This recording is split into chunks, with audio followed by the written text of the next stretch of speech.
ការបញ្ជាទិញបានហួសពេលកំណត់ហើយសូមយកចិត្តទុកដាក់ចំពោះការបញ្ជាទិញមិនប្រក្រតីចប់ហើយមិនមែនទេដឹងគ្រាន់តែដឹកអីវ៉ាន់ហួសពេលបន្តិចសោះនាំខ្ញុំមកដល់ណាទៅនេះឆ្លងភពមែនទេវេសាចចាប់វេសាច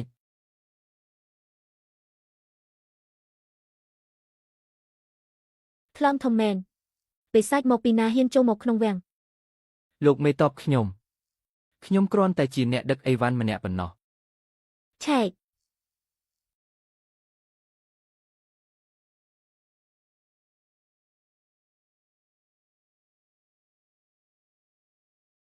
លោកមេតបនេះគឺរបស់ញ៉ាំលោកមេតបនំប៉័ងមានស្នូលនេះឆ្ងាញ់ខ្លាំងណាស់ឆ្លើយណាស់ពួកឯងមិនខ្លាចគេដាក់ថ្នាំពុលក្នុងនឹងទេហីវិន័យធូររលុងត្រូវកាត់ផ្លូវមាន់ទាំងអស់លោកមេតបសាក់ភ្លក់នេះមើលអានឹងឆ្ងាញ់ខ្លាំងណាស់នេះគ្រាន់តែជាអាហារធម្មតាបំផុតតើមនុស្សបុរាណទាំងនេះមិនបានជាដូចខ្មោចឃ្លានម្នាក់អញ្ចឹងប្អូនប្រុសមើលទៅពួកយើងយល់ច្រឡំលើអ្នកហើយអ្នកប្រហែលជាអាជីវករមកពីស្រុកក្រៅមែនទេមនុស្សនៅទីនេះមិនសូវស្គាល់ពិភពលោកធ្វើឲ្យអ្នកអស់សំណើចហើយអាជីវករស្រុកក្រៅល្អតើមិនបាច់ឲ្យខ្ញុំពិបាកបង្កើតអត្តសញ្ញាណខ្លួនឯងឡើយប្អូនប្រុសយកលុយទាំងនេះទៅចាត់ទុកជាពួកយើងទិញអាហាររបស់អ្នកទៅចុះនេះគឺកាក់ដេសងថងបែលបើនៅសម័យទំនើបមួយកាក់មានតម្លៃរាប់ម៉ឺនយួនឯណោះប្អូនប្រុសថ្ងៃក្រោយត្រូវមកឲ្យបានញឹកញាប់ណានៅតំបន់ផ្សារខាងលិចនេះគ្រាន់តែប្រាប់ឈ្មោះខ្ញុំ Sichergen គ្មាននរណាហ៊ានធ្វើបាបអ្នកឡើយហើយបើអាចយកលុយទាំងនេះទៅសម័យទំនើបបានពិតជាល្អណាស់មិនដឹងថាខ្ញុំអាចត្រឡប់ទៅវិញបានឬអត់ទេ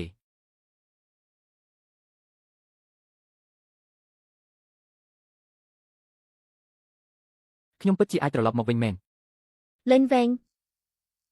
សីមែនជួបអាអ្នកដឹកអីវ៉ាន់នេះទៀតហើយលេងវែងការរៀនសូត្រមានតែអញទេដែលរៀនខ្សោយជាងគេមិនបាច់និយាយទេមុខរបរដឹកអីវ៉ាន់នេះពិតជាស័ក្តិសមនឹងអញណាស់ខ្ញុំថាយ៉ាងម៉េចក៏ដោយឯងមិនចេះប្រឹងប្រែងសោះដើរតាមផ្លូវខ្ញុំមិនហ៊ាននិយាយថាស្គាល់ឯងផងលេងវែងឯងប្រហែលជាមិត្តរួមថ្នាក់ដែលលំបាកជាងគេក្នុងថ្នាក់យើងហើយមែនទេកុំអីខ្ញុំចាំថាការរៀនគេធ្លាប់តាមស្រឡាញ់ឯងទៀតផងមនុស្សអន់ចរិតបែបនេះហាបិទមកទៅយ៉ាងយកខ្ញុំរកស៊ីដោយកម្លាំងញើសជិមខ្លួនឯងពួកឯងមានសិទ្ធិអីមកនិយាយដាក់ខ្ញុំបែបនេះអូហូគ្រាន់តែជាអ្នកដឹកអីវ៉ាន់សោះហ៊ានឡើងចាំម្លេះលេងវែងមួយខែទៀតសងឆេងនឹងរៀបចំការជួបជុំមិត្តរួមថ្នាក់តើឯងចង់មកទេមកគេប្រកាសជាមកហើយចរិតគេយ៉ាងម៉េចខ្ញុំដឹងច្បាស់ណាស់ឲ្យតែមានឱកាសបានស៊ីផឹកហ្វ្រៃគេដូចជាឆ្កែអញ្ចឹងធំក្លិនភ្លាមរត់មកផ្លេតលេនវែងអញ្ចឹងសម្រេចតាមនឹងចុះអូមែនហើយខ្ញុំដឹងថាឯងមិនចេះផឹកស្រាទេកុំបារម្ភថ្ងៃជួបជុំគ្នានោះខ្ញុំនឹងរៀបចំភេសជ្ជៈថោក13យន្តដែលឯងចូលចិត្តបំផុតទុកជូនមុនពេលមកខ្ញុំបានស្រាវជ្រាវរួចហើយកាក់ដេសងថងបែលតាមតម្លៃទីផ្សារគឺ 20,000 យន្តក្នុងមួយកាក់ខ្ញុំចិត្តខ្លាយជាអ្នកមានហើយ800យន្តមួយកាក់ខ្ញុំយកទាំងអស់800ថាកែមើលឲ្យច្បាស់មើលសូម្បីតែកាក់ដេសងថងបែលដែលបាក់ចុងបន្តិចក៏អាចលក់បានរាប់ពាន់ដែរនេះឲ្យខ្ញុំតែ800អូនប្រុសរបស់ឯងនេះជាកាក់ខ្លាំងខ្លាយគុណភាពខ្ពស់មែនទេខ្ញុំមិនដែលឃើញកាក់ដេសងថងបែលដែលរក្សាទុកបានល្អបែបនេះឡើយរបស់ឯងនេះអាចបោកប្រាស់បានតែអ្នកមិនដឹងអីប៉ុណ្ណោះ800យន្តគឺខ្ពស់បំផុតហើយអញ្ចឹងមិនលក់ទេ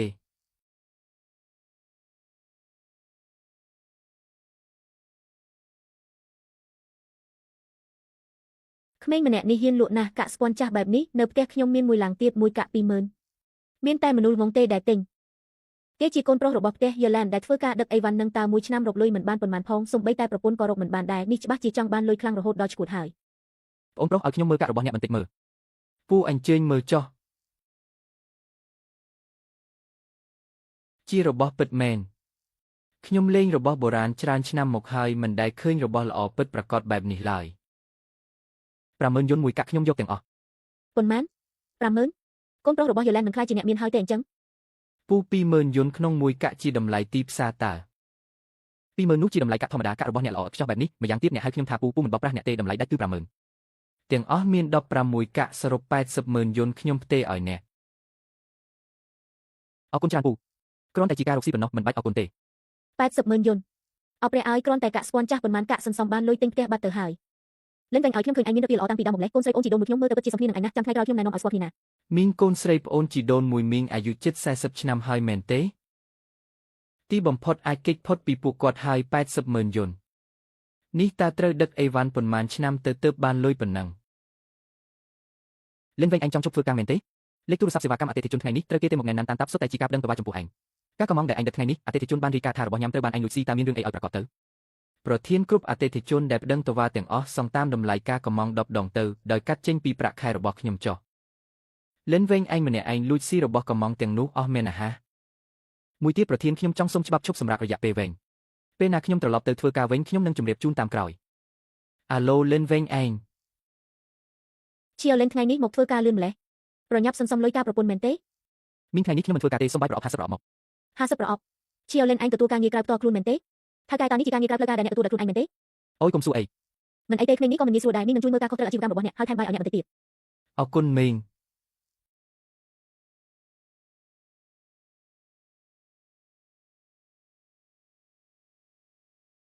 លក់បាយប្រអប់ហើយបេសាចនេះមកទៀតហើយម្សិលមិញមេតបស៊ូមិនអាចបង្ក្រាបវាបានទេ អ្នកពិសាយតើបាយប្រអប់របស់អ្នកលក់យ៉ាងម៉េចដែរ មួយចំណែកពីរប្រាក់ បោកប្រាស់គ្រាន់តែបាយស្នេះមានតម្លៃ2ប្រាក់ទៅហើយក្នុងនោះមិនត្រឹមតែមានបន្លែទេថែមទាំងមានសាច់ទៀតតើអាចលក់តែ2ប្រាក់យ៉ាងម៉េចទៅតើបាយប្រអប់ទាំងនេះត្រូវបានបង្កើតឡើងដោយមន្តអាគមបិសាចរបស់អ្នកមែនទេ ហឹមឈ្ងុយណាស់អ្នកគឺជាភ្ញៀវដំបូងរបស់ខ្ញុំឲ្យអ្នកពាក់កណ្ដាលតម្លៃយកតែ1ប្រាក់ទេខ្ញុំសុំមួយចំណែកកុំបារម្ភប្រសិនបើញ៉ាំទៅឈឺពោះមករកខ្ញុំវិញចុះខ្ញុំនឹងសងលុយ1ប្រាក់នោះទៅអ្នកវិញតើស្អែកអ្នកនៅទីនេះទៀតទេខ្ញុំចង់នាំប្អូនស្រីមកញ៉ាំជាមួយគ្នាដែរនៅថៅកែសុំបាយប្រអប់មួយចំណែកមកលោកតានេះឈ្ងុយណាស់ខ្ញុំរស់បានដល់អាយុប៉ុណ្ណេះហើយមិនដែលបានញ៉ាំបាយដែលឈ្ងុយបែបនេះទេបរិសុទ្ធសង្ហាសុំឲ្យខ្ញុំមួយចំណែកដែរប រិសុទ្ធសង្ហាខ្ញុំក៏ចង់បានមួយចំណែកដែរ បាយប្រអប់50ចំណែកលក់អស់ហើយស្អែកនឹងទិញអីវ៉ាន់បន្ថែមទៀត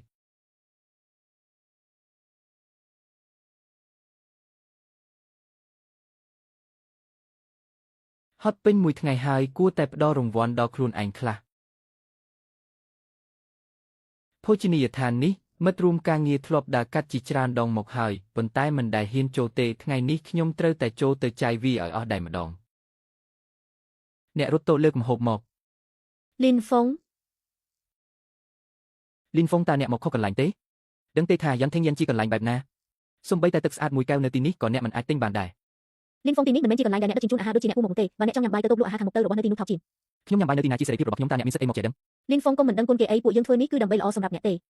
លោកម្ចាស់តើត្រូវការកុំងអ្វីដែរ អ្នករត់តូអ្នកឃើញទេគេគ្រាន់តែជាអ្នកដឹកអាហារម្នាក់ប៉ុណ្ណោះតើយ៉ាងធេងយ៉ាងខ្លាចជាគ្មានកម្រិតតាំងពីពេលណាទៅសូម្បីតែមនុស្សបែបនេះក៏ទទួលដែរឆាប់ដេញគេចេញទៅចុះយ៉ាងម៉េចបើដឹកអាហារសូមជាងប្រសិនបើឪពុករបស់អ្នកមិនពឹងពាក់ខ្សែស្រឡាយរកការងារឲ្យអ្នកទេសូម្បីតែការងារដឹកអាហារក៏គ្មានអ្នកណាយកអ្នកដែរអីយ៉ាខ្ញុំគ្រាន់តែមានឪពុកម្នាក់ប៉ុន្តែខ្ញុំមានលុយច្រើនជាងអ្នកតើអ្នកអាចធ្វើអ្វីបាន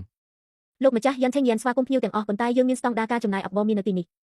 ឬទេលីនហ្វុងអ្នកដឹកអាហារមួយខែបានលុយប៉ុន្មានទៅតើវាគ្រប់គ្រាន់សម្រាប់អ្នកញ៉ាំអាហារមួយពេលនៅយ៉ាងធេងយ៉ាងដែរទេ លីនហ្វុងក៏មកអួតនៅចំពោះមុខពួកយើងអីស្ថានភាពរបស់អ្នកពួកយើងមិនមែនថាមិនដឹងឯណាតើធ្វើរបៀបធ្វើអី លីនហ្វុងបើមិនដូច្នេះទេអ្នកអង្វរខ្ញុំទៅលើកជង្គង់ហើយខ្ញុំថាឪពុកនៅចំពោះមុខមនុស្សគ្រប់គ្នានៅទីនេះសម្រាប់ការចំណាយរបស់អ្នកនៅយ៉ាងធេងយ៉ាងយប់នេះខ្ញុំនឹងចេញឲ្យម្ហូបទាំងនេះតាមតម្លៃលើកមកឲ្យខ្ញុំចាប់ពីមុខម្ហូបដែលថ្លៃជាងគេបំផុតទៅលីនហ្វុងតើអ្នកឈួតមែនទេគ្រាន់តែម្ហូបពិសេសរបស់យ៉ាងធេងយ៉ាងគឺខ្យងប្រម៉ោយដំរីស្ងួត2ក្បាលមួយចំណែកតម្លៃដល់ទៅ70000យន់សូម្បីតែខ្ញុំមិនអាចញ៉ាំបានដែរវាស្មើនឹងប្រាក់ខែពេញមួយឆ្នាំរបស់អ្នកទៅហើយកុំបារម្ភខ្ញុំមិនខ្វះលុយទេ ចាស់លោកម្ចាស់តើលោកត្រូវការភេសជ្ជៈអ្វីទៀតទេស្រាដ៏ល្អបំផុតរបស់យើងនៅទីនេះគឺស្រារ៉ូម៉ានីខនជំនុំចូលពីបរទេស សុំកូកាកូឡា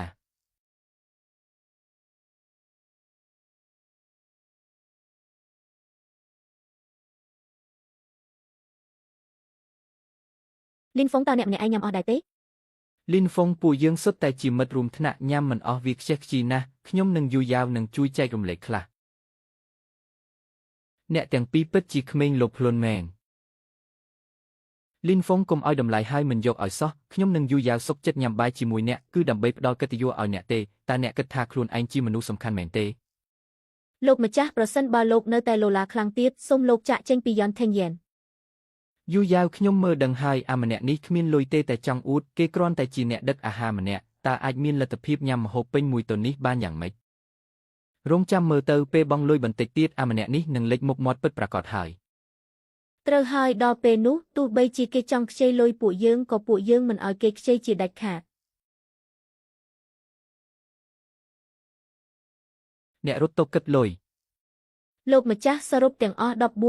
143,100 តើលោកឈូតកាតឬបងប្រាក់សុទ្ធ យូរយ៉ាវតើអ្នកឮទេអាហារមួយពេលនេះគេញ៉ាំអស់140,000លីនហ្វុងឲ្យលីនហ្វុងតើអ្នកមានលុយសន្សំ140,000ទេ តើកំពុងគិតថាគួរអង្វរពួកយើងដើម្បីខ្ចីលុយបងយ៉ាងម៉េចមែនទេឈប់កាត់ អតិថិជនបានបង់ប្រាក់ចំនួន 143,100 យន់លោកម្ចាស់សូមអញ្ជើញទៅដោយសុវត្ថិភាព មិនអាចទេតើអ្នកអាចមានលុយ140,000យ៉ាងម៉េចទៅតើអ្នកដាច់ចិត្តចាយលុយ140,000សម្រាប់អាហារមួយពេលយ៉ាងម៉េចទៅ លីនហ្វុងអ្នកគ្រាន់តែជាអ្នកដឹកអាហារម្នាក់តើបានលុយច្រើនពីណាមក តើខ្ញុំចាំបាច់ត្រូវពន្យល់ប្រាប់អ្នកទាំងពីរដែរឬ លី ទេ នហ្វុងប្រភពលុយរបស់អ្នកមិនត្រឹមត្រូវទេខ្ញុំសូមណែនាំឲ្យអ្នកប្រញាប់ទៅសារភាពចំពោះប៉ូលីសទៅតើអ្នកមានលុយច្រើនជាងសុងឈៀងយ៉ាងម៉េចទៅប្រកាសជាបានធ្វើរឿងខុសច្បាប់ហើយ លីនហ្វុងឲ្យលីនហ្វុងមិននឹកស្មានថាដើម្បីចង់ឈ្នះខ្ញុំអ្នកហ៊ានធ្វើសម្បីតែរឿងខុសច្បាប់បើដឹងថាអ្នកចង់បានមុខមាត់បែបនេះខ្ញុំនឹងយកយល់ដល់អារម្មណ៍របស់អ្នកខ្លះហើយរំខានណាស់លីនហ្វុងកុំភ្លេចការជួបជុំមិត្តរួមថ្នាក់ណា ដោយសារតែចូលចិត្តធ្វើជាអ្នកមានខ្លាំងណាស់ថ្ងៃជួបជុំមិត្តរួមថ្នាក់នោះចាំមើលថាតើអ្នកនៅតែអាចអួតអាងដូចថ្ងៃនេះទៀតដែរឬទេ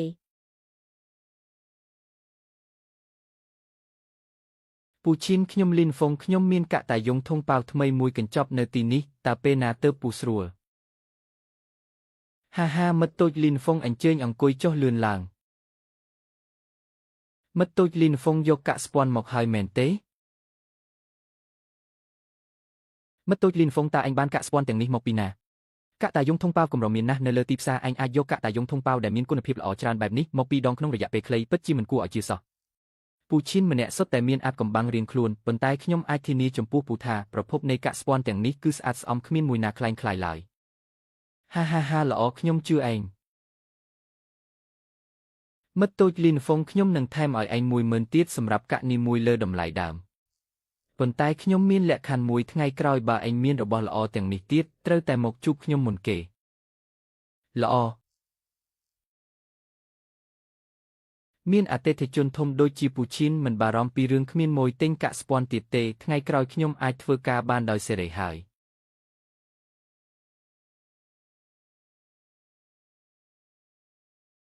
សៀវហ៊ូឡាងតើអញចេះមិនអាគមមែនទេ លោកយាយពូយើងជាអ្នកដែនដីភាគខាងលិចចេះល្បិចបន្តិចបន្តួចប៉ុណ្ណោះមិនមែនជាមិនអាគមអីទេថៅកែសៀវកាលពីម្សិលមិញបានញ៉ាំបាយប្រអប់របស់ឯងខ្ញុំដេកមិនលក់ពេញមួយយប់ព្រោះតែនឹកឃើញរសជាតិរបស់វាព្រឹកនេះទើបតែភ្លឺភ្លាមខ្ញុំក៏មកចាំអញផ្លែកបងសៀវមកលក់បាយប្រអប់ទៀតហើយបងសៀវបាយប្រអប់របស់បងពិតជាអស្ចារ្យណាស់កាលពីម្សិលមិញបន្ទាប់ពីបានភ្លក់រួចសូម្បីតែម្ហូបនៅភោជនីយដ្ឋានវ៉ាន់ហ្វូឡូក៏ខ្ញុំមានអារម្មណ៍ថាមិនឆ្ងាញ់ដែរ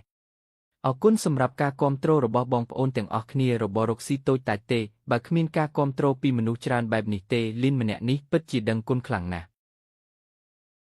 បងលីនខ្ញុំនាំប្អូនស្រីមកញ៉ាំបាយប្រអប់យកពីរប្រអប់មែនទេ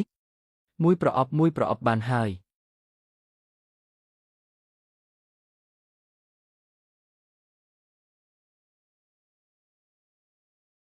លឿនឡើងញ៉ាំទៅ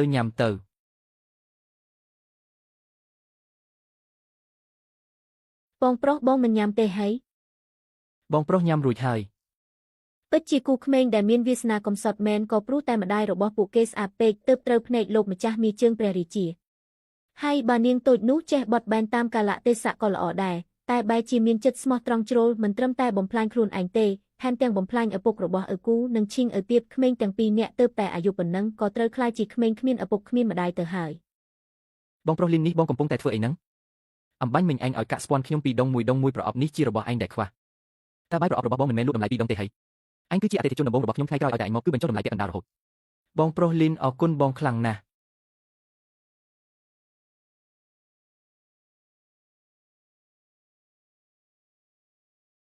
ប្អូនប្រុសរបស់រកស៊ីមិនអាក្រក់ទេមេតបស៊ូខ្ញុំចង់សួរនាំពីមនុស្សម្នាក់ពីលោកស្រីតើឯងចង់សួរពីអ្នកណា មីជើងព្រះរាជាបច្ចុប្បន្ន និយាយមកតើឯងស៊ើបសួរពីលោកម្ចាស់មីជើងព្រះរាជាធ្វើអី វីវហើយភ្លេចគិតថាស្រីម្នាក់នេះជាកូនចៅរបស់រាជវាំងទៅកើតគឺមកពីខ្ញុំឃើញឪគូនិងឈីងឪគូឲ្យអាណិតពេកទើបចង់ស៊ើបសួរពីរឿងម្ដាយរបស់ពួកគេ លោកម្ចាស់មីជើងព្រះរាជាមានអំណាចនិងបុណ្យស័ក្តិខ្ពស់គាត់ធ្វើបែបនោះគឺមានហេតុផលរបស់គាត់ហើយ ចាប់បង្ខំកូនប្រមុំអ្នកស្រុកនេះក៏ជាហេតុផលដែរហើយ ឯងគ្រាន់តែជាអាជីវករមកពីដែនដីភាគខាងលិចម្នាក់បើហ៊ាននិយាយផ្ដេសផ្ដាស់ទៀតជឿទេថាខ្ញុំនឹងចាប់ឯងដាក់គុកពិតមែន មេតបស៊ូខ្ញុំត្រូវរៀបចំទុកដាក់អីវ៉ាន់ហើយ ប្អូនប្រុសឯងមកធ្វើអាជីវកម្មនៅផ្សារភាគខាងលិចនេះប្រហែលជាមិនទាន់មានតូបផ្ទាល់ខ្លួនទេមែនទេតូបនេះពីមុនជារបស់ថៅកែស្រូវម្នាក់ឥឡូវវានៅទំនេរឯងយកទៅប្រើចុះបើមានអ្នកណាមកទារលុយថ្លៃឈ្នួលពីឯងប្រាប់ឈ្មោះខ្ញុំស៊ូស៊ីវចិនទៅ ទុបដែលនៅកន្លែងអន់បំផុតក្បែរនេះថ្លៃឈ្នួលប្រចាំខែត្រូវអស់30ដុងមេតបស៊ូម្នាក់នេះចរិតល្អគួរសំតើ អរគុណច្រើនមេតបស៊ូ គឺរឿងនោះភេសជ្ជៈដែលខ្ញុំធ្លាប់ធ្វើការពីលើកមុន តែទឹកដោះគោត្រូវទេមេតបស៊ូកុំបារម្ភអីថ្ងៃស្អែកខ្ញុំនឹងយកមកជូនលោកស្រីជាមិនខាន ពិតមែនហើយសន្យាហើយណាស់កុំភ្លេចយកមកផង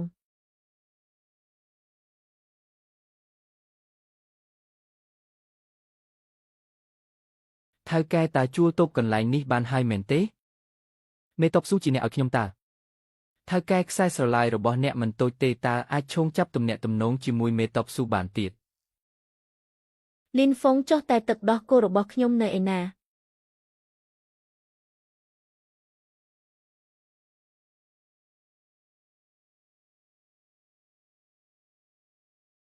មេតបស៊ូ ពួកឯងទាំងអស់គ្នាស្ដាប់ឲ្យច្បាស់ប្អូនប្រុសលីនហ្វុងម្នាក់នេះថ្ងៃក្រោយគឺជាបងប្អូនរបស់ខ្ញុំស៊ូស៊ីវចិនហើយពួកឯងត្រូវតែជួយមើលថែអាជីវកម្មរបស់ប្អូនប្រុសលីនរបស់ខ្ញុំឲ្យបានច្រើនផង មេតបស៊ូបាយប្រអប់ដែលបងលីនលក់មិនត្រឹមតែមានតម្លៃសមរម្យទេរសជាតិរឹតតែឆ្ងាញ់លេខមួយទៀតទោះបីជាមេតបស៊ូមិនមានប្រសាសន៍ក៏ដោយក៏ពួកយើងប្រកាសជាជួយគាំទ្រអាជីវកម្មរបស់បងលីនដែរពីដំណឹងខ្លះទេនៅផ្សារភាគខាងលិចថ្មីនេះមានអាជីវករម្នាក់មកពីដែនដីភាគខាងលិចមកលក់របស់ម្យ៉ាងហៅថាបាយប្រអប់រសជាតិឆ្ងាញ់ដូចជាម្ហូបទេពអញ្ចឹងលក់ដាច់ខ្លាំងណាស់នៅផ្សារភាគខាងលិចពិតមែនហើយម្ហូបនៅភោជនីយដ្ឋានវ៉ាន់ហ្វូឡូនេះខ្ញុំក៏ញ៉ាំឡើងទ្រលាន់ដែរហើយខ្ញុំក៏ធុញទ្រាន់នឹងការញ៉ាំនៅហាងវ៉ាន់ហ្វុងដែរថ្ងៃក្រោយសាកទៅមើលហាងនោះម្ដងមើលហ៊ានមកដណ្ដើមមួយរបស់អញផងហាគ្រាន់តែហាងប៉ុណ្ណឹងកុំយល់សប្តិលោកថៅកែលីងត្រេកអរផងណាលាថាថ្មីនេះហាងវ៉ាន់ហ្វុងលក់មិនសូវដាច់ទេភ្ញៀវរត់មកហាងលោកទាំងអស់ហើយអរគុណសម្រាប់ការគាំទ្ររបស់បងប្អូនទាំងអស់គ្នាហើយលោកថៅកែលីនលោកត្រូវតែប្រុងប្រយ័ត្នឲ្យមែនទែនណាថៅកែវាងរបស់ហាងវ៉ាន់ហ្វុងនោះមិនមែនជាមនុស្សល្អទេក្នុងបង្អែករបស់គេគឺលោកថៅកែលីនឆ្កែរបស់ថៅកែវាងពួកយើងកាលពីម្សិលមិញបានស៊ីបាយប្រអប់របស់លោកដល់ពាក់កណ្ដាលអធិបតេយ្យក៏ត្រូវពលងាប់បាត់ទៅសូមលោកថៅកែលីនជួយពន្យល់រឿងនេះផងពលឆ្កែមិននឹងអាចទៅរួចបងប្អូនអ្នកភូមិទាំងអស់អាចធ្វើជាសាក្សីបានខ្ញុំលក់បាយប្រអប់ច្រើនណាស់មកហើយមិនទាន់មានអ្នកណាពលសំបីតែម្នាក់ផងបាយប្រអប់ដែលលោកថៅកែលីនលក់មានពលមែនអាហាមានថ្នាំពលពីណាមកនេះច្បាស់ជាថៅកែវាងឃើញហាងវ៉ាន់ហ្វុងដណ្ដើមមួយអស់ក៏រកលេសមកធ្វើបាបប្អូនប្រុសលីនដើម្បីដេញគេចេញតែប៉ុណ្ណោះលោកថៅកែលីនលោកចង់និយាយថាថៅកែវាងរបស់ពួកយើងបង្កាច់បង្ខូចលោកមែនទេខ្ញុំគ្រាន់តែនិយាយថារឿងឆ្កែរបស់ថៅកែវាងពលងាប់គឺមិនពាក់ព័ន្ធនឹងខ្ញុំទេសូមពួកលោកស៊ើបសួរឲ្យច្បាស់សិនទៅនាំខ្លួនយកទៅពួកអញហ៊ានចាប់មនុស្សទាំងកណ្ដាលវាចំហចឹងផងហាលោកថៅកែលីនបើហ៊ានធ្វើឲ្យថៅកែវាងរបស់ពួកយើងខឹងហើយកុំសង្ឃឹមថានឹងបានរស់ស្រួលឲ្យសោះឈប់ភ្លាមមេតបស៊ូឆ្កែដែលគ្រួសារអ្នកមានវាងចិញ្ចឹមហ៊ានមកប៉ះពាល់មនុស្សរបស់អញផងហាមេតបស៊ូលោកពិតជាលុយណាស់នៅធ្ងន់ធ្វើអីទៀតមិនប្រញាប់ថយចេញទៅទៀតបាយប្រអប់របស់លីនហ្វុងមានបញ្ហាអត់មនុស្សគ្រប់គ្នានៅទីនេះសុទ្ធតែបានឃើញច្បាស់ហើយនិយាយត្រូវហើយពីមុនមកផ្ទះរបស់ខ្ញុំសំបីតែសាច់មួយដុំក៏មិនដែលបានឃើញផងគឺបានលោកថៅកែលីននេះហើយទើបចៅរបស់ខ្ញុំមានសាច់ញ៉ាំរាល់ពេលហាងវ៉ាន់ហ្វុងរបស់ពួកឯងអាងអំណាចធ្វើបាបអ្នកដទៃទិញថោកលក់ថ្លៃសំមួយចានក៏លុយញើសឈាមដែលគេខំធ្វើការកន្លះឆ្នាំទង្វើមនុស្សធម៌បែបនេះគិតថាពួកយើងនៅទីនេះមើលមិនឃើញមែនទេពួកយើងទៅមេតបស៊ូរឿងថ្ងៃនេះមិនទាន់ចប់ត្រឹមនេះទេ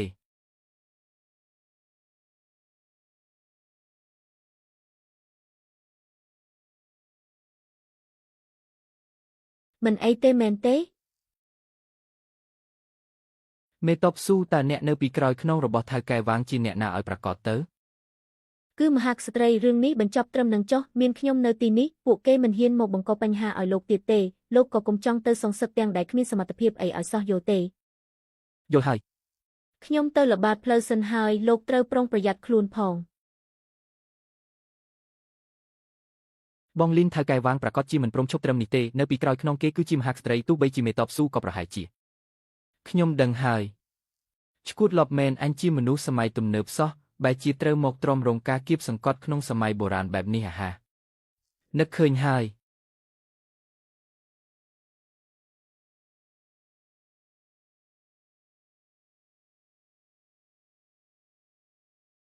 អាឡូថៅកែទទួលធ្វើតាមការកម្មបង្អត់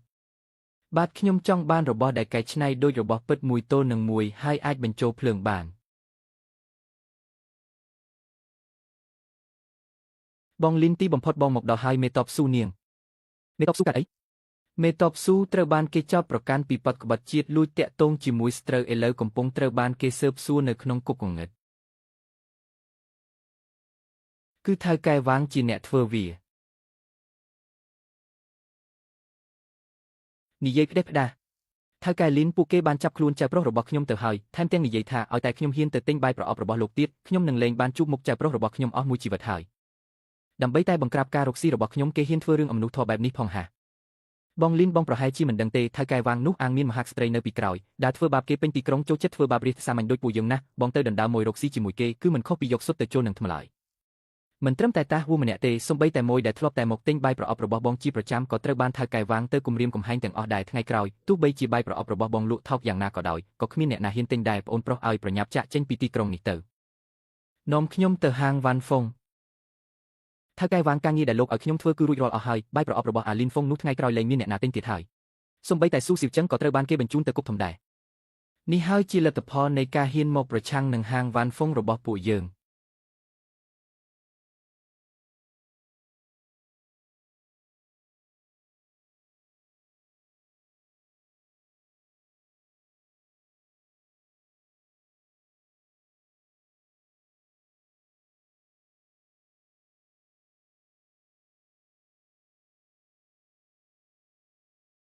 ខ្លាធំអាម្នាក់នេះអាចបញ្ជាខ្លាធំបានផងកុំស្លន់ស្លោគ្រាន់តែជាសត្វត្រឆានមួយក្បាលសោះមុខមាត់របស់ថៅកែវាងត្រូវបានពួកឯងបំផ្លាញអស់ហើយលោកថៅកែលីនថ្ងៃនេះលោកមកដល់ទីនេះតែចង់មកកំទេចមុខរបស់ហាងវ៉ាន់ហ្វុងមែនទេថៅកែវាងឆ្កែដែលលោកចិញ្ចឹមគឺខ្ញុំជាអ្នកបំពុលវាឲ្យងាប់មែនអត់បើវាបែបនឹងមែនចុះហេតុអីបានជាថៅកែវាងតាមធ្វើបាបខ្ញុំគ្រប់រឿងចឹងថៅកែវាងខ្ញុំសួរលោកតាមេតបស៊ូត្រូវបានលោកបង្កាច់បង្ខូចមែនទេហើយចៅប្រុសរបស់តាវូគឺមនុស្សរបស់លោកជាអ្នកចាប់ខ្លួនទៅមែនទេត្រូវហើយគឺខ្ញុំជាអ្នកធ្វើទាំងអស់នឹងលោកថៅកែលីនពួកយើងសុទ្ធតែជាមនុស្សឆ្លាតដូចគ្នាខ្ញុំនិយាយត្រង់តែម្ដងទៅមនុស្សខ្ញុំអាចដោះលែងបានតើលោកចង់បានអីលោកថៅកែលីនពិតជាមនុស្សនិយាយស្រួលមែនឲ្យតែលោកអស្ចារ្យណាស់ឲ្យតែអញប្រកល់រូបមន្តសម្ងាត់នៃបាយប្រអប់មកឲ្យយើងហើយសន្យាថានឹងមិនពន្លឺលោកបាយប្រអប់ទៅទៀតមិនត្រឹមតែដោះលែងមនុស្សព្រាមទេថែមទាំងផ្ដល់ប្រាក់យ៉ាងច្រើនដល់អ្នកចាត់ការលីនទៀតផងតើអ្នកចាត់ការលីនយល់យ៉ាងណាដែររូបមន្តសម្ងាត់របស់នោះគ្រាន់តែជាម្ហូបធម្មតានៅផ្ទះរបស់យើងតើអ្នកចាត់ការវាងខ្ញុំគ្រាន់តែធ្វើអាជីវកម្មតូចតាចប៉ុណ្ណោះបាយប្រអប់របស់ខ្ញុំភាគច្រើនលក់ទៅឲ្យប្រជាជនសាមញ្ញនៅផ្សារខាងលិចពួកគេជាច្រើនអ្នកចេញទៅធ្វើការពីព្រលឹមទល់ប្រលប់ធ្វើការនឿយហត់ពេញមួយឆ្នាំប៉ុន្តែនៅលើតុបាយប្រហែលជាមិនសូវមានសាច់ឈាមនោះទេសូមអ្នកចាត់ការវាងមេត្តាលើកលែងនិងទុកផ្លូវរស់ឲ្យពួកគេផងហាយើងរកលុយបានគឺពីពួកជនខិលខូចទាំងនោះហើយអ្នកចាត់ការលីនខ្ញុំសួរឯងជាលើកចុងក្រោយតើឯងព្រមសហការដែរឬទេអ្នកចាត់ការលីនសម្ដីយើងមិនត្រូវគ្នាទេគ្មានអ្វីត្រូវពិភាក្សាទៀតឡើយធ្វើដៃទៅក្នុងពេលដែលអ្នកចាត់ការលីនមិនព្រមប្រកល់រូបមន្តសម្ងាត់គឺពួកយើងទទួលមិនបានល្អហើយថ្ងៃនេះយើងចង់ដឹងណាស់ថាតើអ្នកចាត់ការលីនអាចដើរចេញពីហាងវ៉ាន់ហ្វូរបស់យើងបានឬអត់ទោះជាអាចគ្រប់គ្រងសត្វល្អិតយ៉ាបានក៏យ៉ាងណាដែរពួកយើងមានគ្នាច្រើនយ៉ាងនេះតើមិនអាចទប់ទល់នឹងឯងបានទេអីអញ្ចឹងមកសាកមើលទៅ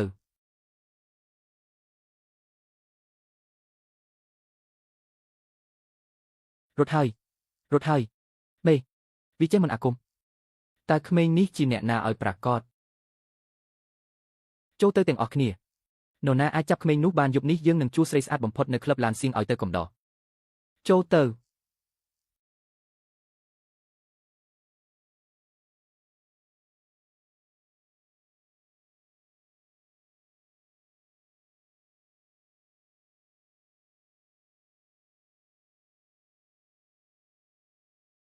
លោកប្រុសវ័យក្មេងទាំងនេះគឺមកពីមេបញ្ជាឲ្យខ្ញុំធ្វើទាំងអស់ខ្ញុំនឹងទៅនាំខ្លួនពួកគេមកភ្លាមលីដាឡុងតើឯងចង់ធ្វើអ្វីលីដាឡុងយើងជាចៅហ្វាយរបស់ឯងណាលេងទៅពិតមាត់ទៅជួបលោកប្រុសវ័យក្មេងជាមួយយើងនៅឲ្យស្ងៀមទៅ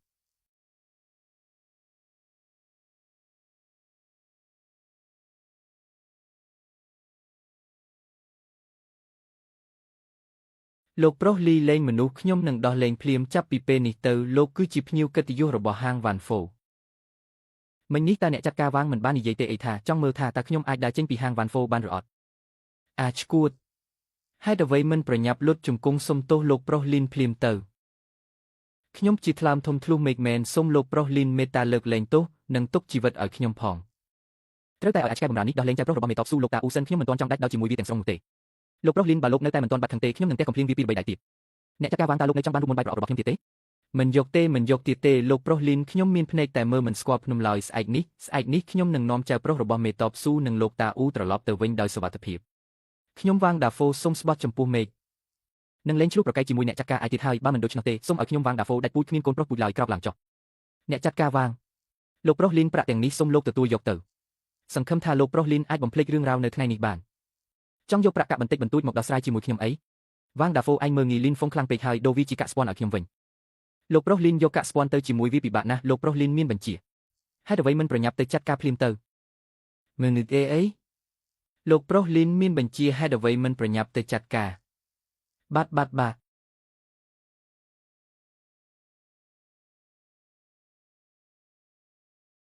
មានបានហើយមិនដឹងថាថ្ងៃស្អែកពេលមេតបស៊ូចេញពីគុកតើគាត់នឹងអរគុណខ្ញុំយ៉ាងណាឡើយ បងប្រុសលីនហ្វុង មេតបស៊ូលោក លីនហ្វុងឬថាំសើមិញលោកបានទៅបង្កការញញនៅហាងវ៉ាន់ហ្វូដើម្បីខ្ញុំមែនទេ មេតបស៊ូគឺដោយសារតែជួយខ្ញុំទើបត្រូវបានវាងដាហ្វូបង្កាច់បង្ខូចយុទ្ធធម៌មួយនេះខ្ញុំត្រូវតែទាមទារមកវិញជូនលោកអ្នកចាត់ការលីនតៅវាងដាហ្វូនៅហាងវ៉ាន់ហ្វូត្រូវបានលោកចាត់ការមែនទេកាលពីម្សិលមិញអ្នកចាត់ការលីនឥឡូវនេះរឿងនេះបានល្បីពេញទឹកពេញដីហើយគេនិយាយថាលោកជីសត្វល្អិតយ៉ាក់មួយក្បាលចូលទៅក្នុងហាងវ៉ាន់ហ្វូយ៉ាងអង្អាចធ្វើឲ្យវាងដាហ្វូភ័យខ្លាចរហូតលេចនំលេចលីមក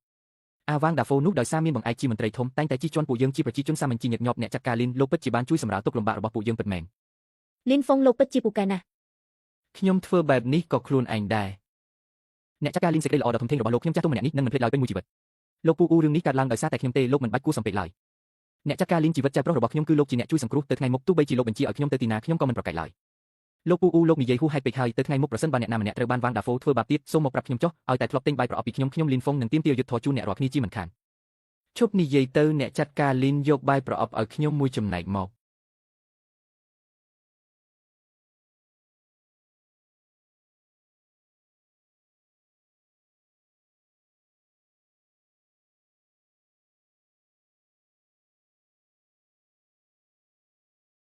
អ្នកចាត់ការវាងលោកកំពុងតែ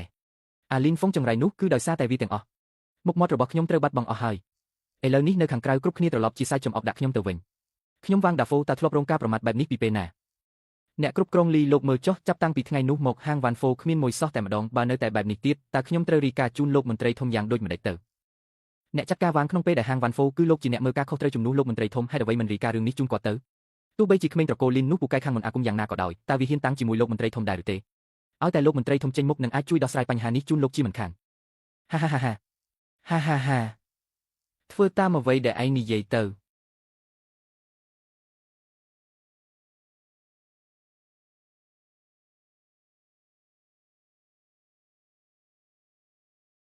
គូជឹងមកធ្វើជាអ្នកជួយការងារខ្ញុំលីនចង់បង្រៀនពួកយើងធ្វើបាយប្រអប់មែនទេខ្ញុំផងខ្ញុំគ្រាន់តែយករបស់ដែលមានស្រាប់មកដឹកជញ្ជូនឲ្យពួកឯងដែលជាមនុស្សបុរាណតែប៉ុណ្ណោះការលក់ដូរតាមចិញ្ចើមថ្នល់មិនអាចបំបីចិត្តខ្ញុំបានទៀតទេខ្ញុំនឹងបង្ហាញពីរបៀបធ្វើឲ្យបាយខ្លាយមួយនៅផ្សារខាងលិចដើម្បីបន្តពង្រីកឲ្យកាន់តែធំនិងរឹងមាំទៅថ្ងៃមុខពួកឯងស្ម័គ្រចិត្តដល់ពេលនោះខ្ញុំនឹងឲ្យគាត់ឯងមកពួកឯងបានញ៉ាំអាហារឆ្ងាញ់ក្នុងភោជនីយដ្ឋានរបស់ពីដងបាយប្រអប់នេះ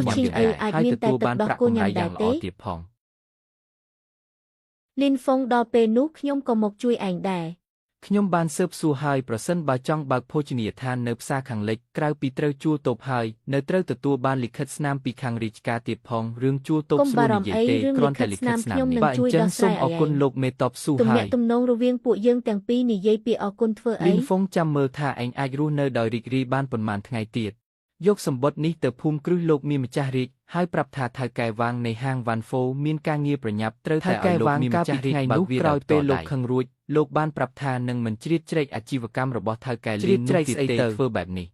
ឯងគ្រាន់តែយកសម្បត្តិទៅភូមិគ្រឹះលោកមានម្ចាស់រាជទៅរឿងផ្សេងទៀតកុំចេះដឹងធ្វើឲ្យវល់អស់ហើយក៏ខានទៅអាគារឡានសៀងយូរហើយដែរ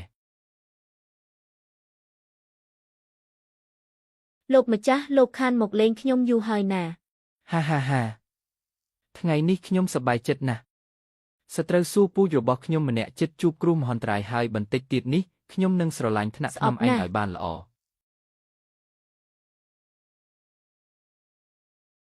លោកម្ចាស់មើលឆាប់ឡើង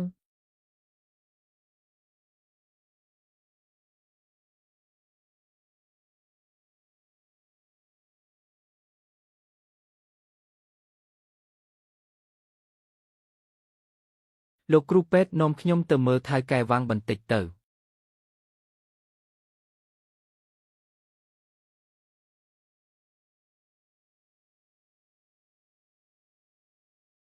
លោកគ្រូពេទ្យតើខ្ញុំយ៉ាងម៉េចហើយ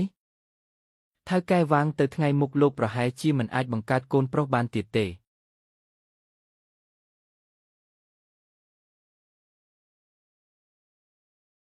ឈប់សិន នរណាគេនឹងខានលោកទាំងពីរជួយប្រគល់សម្បត្តិនេះជូនលោកមានម្ចាស់រាជផងថៅកែវ៉ាងមានការងារសំខាន់រីកានៅក្នុងសម្បត្តិដែលគាត់ជួយមើលការខុសត្រូវឲ្យលោកមានម្ចាស់រាជថ្មីនេះចំណូលមិនសូវល្អទេលោកមានម្ចាស់រាជក៏អ្វីដែលថៅកែវ៉ាងចង់បញ្ជាក់ឲ្យច្បាស់ជូនសម្បត្តិបានប៉ុន្តែថៅកែធំវ៉ាងមិនអាចគ្មានការដឹងគុណបន្តិចបន្តួចសោះទេមែនទេបែបនេះទើបគ្រាន់បើបន្តិចចាំនៅទីនេះទៅលោកសង្ឃបរទេសដែលមកពីតំបន់ភាគខាងលិចនោះគាត់មិនដឹងថាថៅកែធំបានជាមនុស្សរបស់ខ្ញុំទេឲ្យទៅស៊ើបសួរហើយលីនហ្វុងនោះចង់បើកភោជនីយដ្ឋានមួយនៅផ្សារខាងលិចបើឲ្យគេធ្វើបានសម្រេចអាជីវកម្មរបស់ហាងវ៉ាន់ហ្វូប្រកាសជាមិនអាចបន្តទៅមុខទៀតបានឡើយតើត្រូវការឲ្យខ្ញុំចាត់មនុស្សទៅប្រាប់ដល់ពួកអាជីវករដែលជួលតូបនៅផ្សារខាងលិចនោះទេឲ្យតែជួលតូបមិនបានភោជនីយដ្ឋានរបស់អាល្អិតនេះនឹងមិនអាចបើកបានឡើយមិនបាច់ទេចាំដល់ថ្ងៃដែលភោជនីយដ្ឋានរបស់វាបើកដំណើរការរកលេសណាមួយទៅបិទភោជនីយដ្ឋានរបស់វាទៅខ្ញុំចង់ឲ្យវាមិនអាចធ្វើអាជីវកម្មនៅក្នុងរាជធានីបានទៀតឡើយ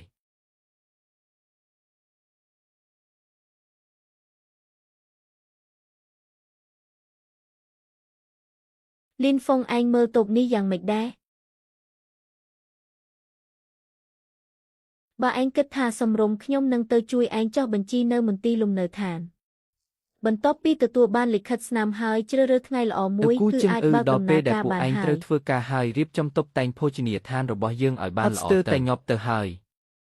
មួយរយៈនេះដើម្បីតុបតែងភោជនីយដ្ឋានការខ្វះលំហាត់ប្រាណក្នុងរយៈពេលប៉ុន្មានឆ្នាំនៃការធ្វើការងារកន្លងមកគឺដូចជាបានសង់មកខ្ញុំវិញទាំងអស់ហើយអាម៉ាប់មានការគេបានជាស្លន់ស្លំលែងបងហ្វុងប្រញាប់ត្រឡប់មកធ្វើការវិញមកវ៉ាងកំពុងខឹងខ្លាំងណាស់ក្នុងរយៈពេលប៉ុន្មានថ្ងៃនេះគាត់និយាយថាបើបងមិនមកទៀតទេនឹងបណ្ដេញបងចេញហើយប្រាក់ខែក្នុងខែនេះសំបីតែមួយកាក់ក៏គុំសង្ឃឹមថានឹងទទួលបានដែរខ្ញុំពិបាកណាស់តម្រង់តែបញ្ឆោតលួងលោមគាត់បានហេតុអ្វីបានជាបងហាក់ដូចជាមិនប្រញាប់ប្រញាល់តតែបាននៅចេះបងហ្វុងតើពីមុនបងបាននិយាយមើលទៅដូចជាមនុស្សដែលខ្វះលុយកាក់បន្តិចអ្វីបានជាគាត់ខឹងខ្លាំងម្ល៉េះបងហ្វុងខួរក្បាលបងខូចមែនទេអាម៉ាប់ថ្ងៃសៀង3ពួកយើងជួបគ្នាបន្តិចទៅបងហ្វុងខួរក្បាលបងខូចតែខ្ញុំមិនបានខូចទេបើខ្ញុំទៅជួបបងប្រាក់ឧបត្ថម្ភវត្តមានពេញក្នុងខែនេះនឹងត្រូវបាត់រកលុយឲ្យឯងមុខឬអត់បងហ្វុងតើបងមានបានស្រីអ្នកមានជួយចិញ្ចឹមមែនទេនិយាយមែនទែនជាមួយឯងតាមគ្រឹះមិនមក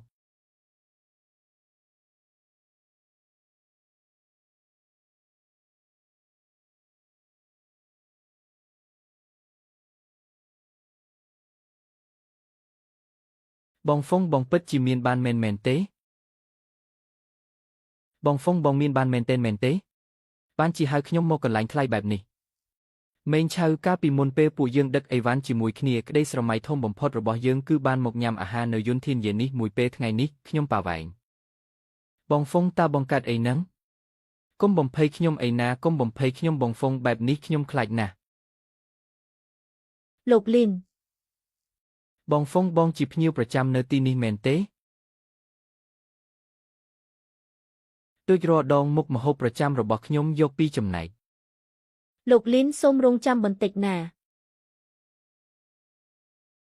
បងហ្វុងតើផ្ទះបងត្រូវបានគេវាយកំទេចសងសំណងមែនទេឬមួយក៏ប៉ារបស់បងទើបតែប្រាប់ថាគាត់ជាមហាសេដ្ឋីមេងឆៅតើទំនាក់ទំនងពួកយើងយ៉ាងម៉េចដែរច្បាស់ជាស្និទ្ធស្នាលហើយ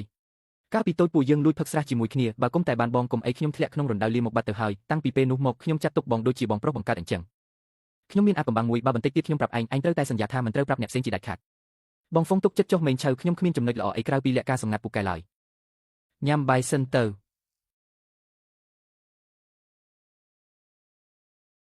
ឆ្ងាញ់ណាស់គុំនិយាយអីទៀតបងហ្វុងចាប់ពីថ្ងៃនេះទៅបងគឺជាឪពុកម្ដាយទី2របស់ខ្ញុំហើយឡើងឡានទៅ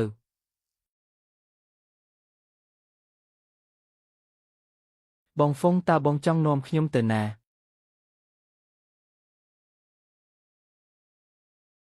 មេងឆៅបន្តិចទៀតកុំព្រិចភ្នែកឲ្យសោះណាមេងឆៅអង្គុយឲ្យជាប់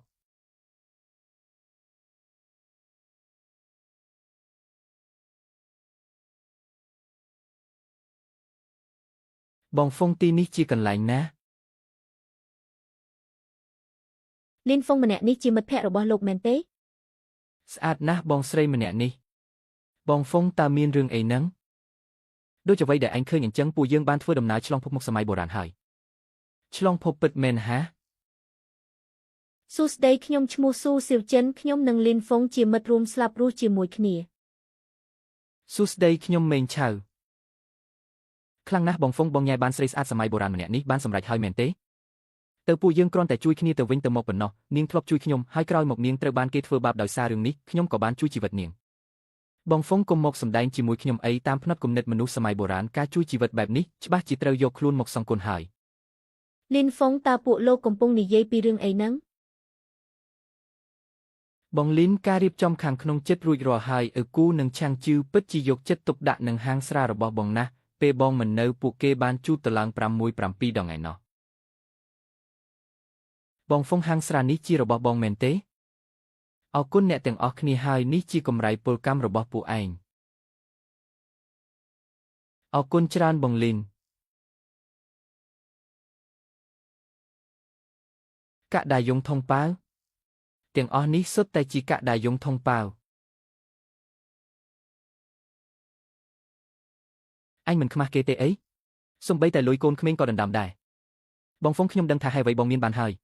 មនុស្សនៅពិភពលោកនោះប្រើប្រាស់កដាយងថងប៉ាវនេះជាលុយចាយវីសោះមេងឆៅហាងស្រារបស់ខ្ញុំទើបតែបើកថ្មីនៅខ្វះអ្នកជួយការងារម្នាក់តើអញស្គាល់នរណាអាចណែនាំឲ្យខ្ញុំបានទេបងប្រុសតំណែងអ្នកជួយការងារនេះបើមិនមែនខ្ញុំគឺគ្មាននរណាផ្សេងឡើយថ្ងៃនេះជាថ្ងៃដំបូងនៃការសាកល្បងបើកដំណើរការហាងស្រារបស់យើងខ្ញុំបានរៀបចំមុខម្ហូប2-3មុខឲ្យអ្នកទាំងអស់គ្នាសាកល្បងមេងឆៅលើកម្ហូបមុខម្ហូបទី1សាច់ចង្កាអាំង វ៉ាវ មុខម្ហូបទី2 hamburger មុខម្ហូបទី3ម៉ាឡាថាំង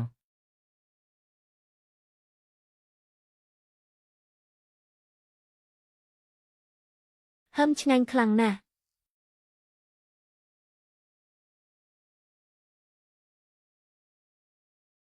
មើលទៅទទួលបានលទ្ធផលល្អហើយមេងឆៅដាក់មុខម្ហូបទាំងនេះជាមុខម្ហូបប្រចាំហាងរបស់ពួកយើងទៅ លីនហ្វុងតើនៅក្នុងនោះនៅមានរបស់អ្វីឆ្ងាញ់ទៀត នៅមានទៀតទុកចាំដល់ថ្ងៃបើកសម្ពោធផ្លូវការចាំបង្ហាញឲ្យដឹង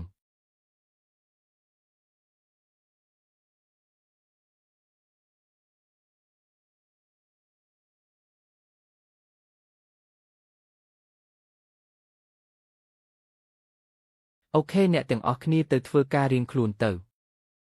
បងហ្វុងបងនៅតែនិយាយថាគ្មានទំនាក់ទំនងបែបនោះជាមួយកញ្ញាស៊ូមែនទេមេងឆៅថ្ងៃស្អែកទៅផ្សារទំនើបជាមួយខ្ញុំមួយជើងមុនពេលហាងស្រាបើកសម្ពោធផ្លូវការពួកយើងត្រូវទៅទិញទំនិញចូលស្តុកបដូរប្រធានបទមែនទេបងហ្វុងកញ្ញាស៊ូមានសម្រស់ស្អាតពីធម្មជាតិស្អាតជាងពួកតារាអ៊ីនធឺណិតដែលចូលចិត្តប្រើអាប់កែសម្រាប់ទៅទៀតបងព្រមយកនាងទៅមេងឆៅបើឯងនៅតែនិយាយលេងសើចមិនដឹងរឿងបែបនេះទៀតខ្ញុំនឹងដេញអញចេញពីអាជីវកម្មហាងស្រានេះមិនខានបងប្រុសខ្ញុំគ្រាន់តែនិយាយលេងជាមួយបងតើអ្នករត់តុគិតលុយ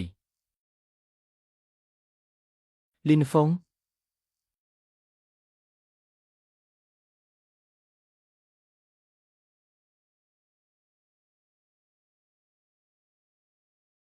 លីនហ្វុងជាធម្មតាលោកញ៉ាំតែអាហារឥតប្រយោជន៍ទាំងនេះមែនទេ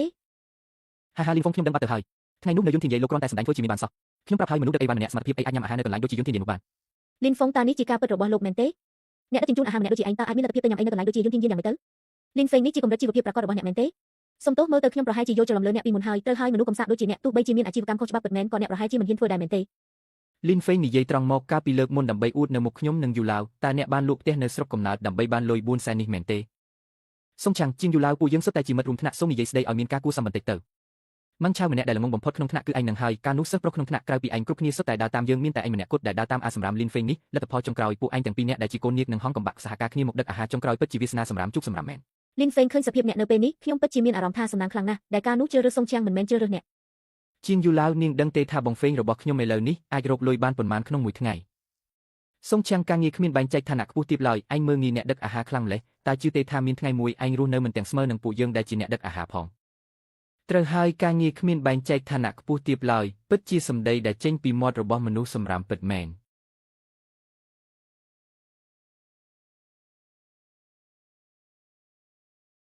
មើលស្អីមិនដែលឃើញខ្សែរ៉ូបដ៏មានតម្លៃរបស់ខ្ញុំទេអី យូឡាវកុំខ្វល់នឹងសម្រាមទាំងពីរអ្នកនេះអីមួយជីវិតរបស់ពួកគេក៏មិនអាចពាក់ខ្សែរ៉ូថ្លៃបែបនេះបានដែរបងហ្វេងហេតុអ្វីបានជាបងមិនឲ្យខ្ញុំប្រាប់ពួកគេតាមពិតឥឡូវបងមានលុយច្រើនប៉ុណ្ណាទៅភ្លេចសម្ដីដែលខ្ញុំប្រាប់អញហើយមែនទេការសម្ងាត់របស់ពួកយើងមិនត្រូវឲ្យអ្នកទី3ដឹងជាដាច់ខាតសុំទោសបងហ្វេងបងមើលមាត់របស់ខ្ញុំនេះចុះមិនអីទេខ្ញុំដឹងថាអញចង់ជួយកំចាត់កំហឹងជំនួសខ្ញុំលើក្រោយប្រយ័ត្នទៅបានហើយបងហ្វេងបងល្អចំពោះខ្ញុំខ្លាំងណាស់ ខ្ញុំសូមប្រកាសថាភោជនីយដ្ឋានហ្វុងសៀរបស់ថៅកែលីនបើកដំណើរការជាផ្លូវការ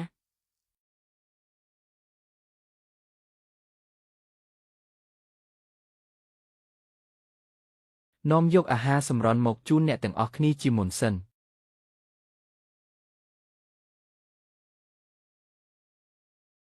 តើនេះជាអាហារអ្វីទៅទាំងឈ្ងុយទាំងស្រួយហើយរឹតតែទំពារឹតតែមានជាតិទៀតយកមួយកញ្ចប់ទៀតមកព្រះនាងអានេះទៀនជឿឯងកើតអីនឹងទៀនជឿឬមួយក៏របស់នេះមានជាតិពុលព្រះនាងអានេះឆ្ងាញ់ខ្លាំងណាស់ខ្ញុំចង់បានទៀត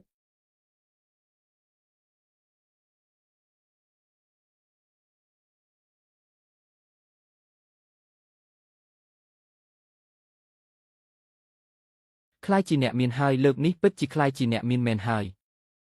ខ្ញុំនឹងនៅទីនេះដើម្បីឃ្លាំមើលអញប្រញាប់យកព័ត៌មាននេះទៅរាយការណ៍ជូនលោកម្ចាស់គួយជីវទៅបាទសូមអរគុណអ្នកទាំងអស់គ្នាដែលបានមកគាំទ្រនៅថ្ងៃនេះរាល់មុខម្ហូបទាំងអស់នៅក្នុងភោជនីយដ្ឋាននឹងបញ្ចុះតម្លៃពាក់កណ្ដាលទាំងអស់គ្នាសូមពិសាបានពេញទីចុះមិនត្រឹមតែមានបាយប្រអប់ប៉ុណ្ណោះទេថែមទាំងមានអាហារឆ្ងាញ់ជាច្រើនដែលអ្នកមិនធ្លាប់បានឃើញពីមុនមកទៀតផងបើមិនឆ្ងាញ់មិនយកប្រាក់ឡើយក្នុងការដែលថៅកេលីនមានប្រសាសន៍បែបនេះហើយខ្ញុំច្បាស់ជាត្រូវចូលទៅមើលហើយយ៉ាងស៊ូហេតុអ្វីបានជាខាងនោះមានភាពអួរម្លេះព្រះអង្គគឺមានភោជនីយដ្ឋានថ្មីមួយទើបតែបើកនៅក្បែរនេះឬថាម្ចាស់ហាងនោះជាអ្នកជំនួយមកពីភាគខាងលិចរបស់ដែលលក់នៅក្នុងហាងសុទ្ធតែជាអាហារពិសេសមកពីតំបន់របស់ពួកគេម្ហូបអាហារមកពីភាគខាងលិចអាចធ្វើឲ្យភ្ញៀវនៅភាគកណ្ដាលរបស់យើងចូលចិត្តខ្លាំងដល់ថ្នាក់នេះផងតោះទៅមើលបន្តិចទៅលោកម្ចាស់ភោជនីយដ្ឋានរបស់ថៅកេលីនបើកដំណើរការនៅថ្ងៃនេះហើយឯងប្រញាប់ទៅរកប្រធានយ៉ាងនៃក្រសួងយោធាជាបន្ទាន់ឲ្យគាត់នាំមន្ត្រីទៅរឹបអូសនិងបិទភោជនីយដ្ឋាននោះឲ្យខ្ញុំភ្លាម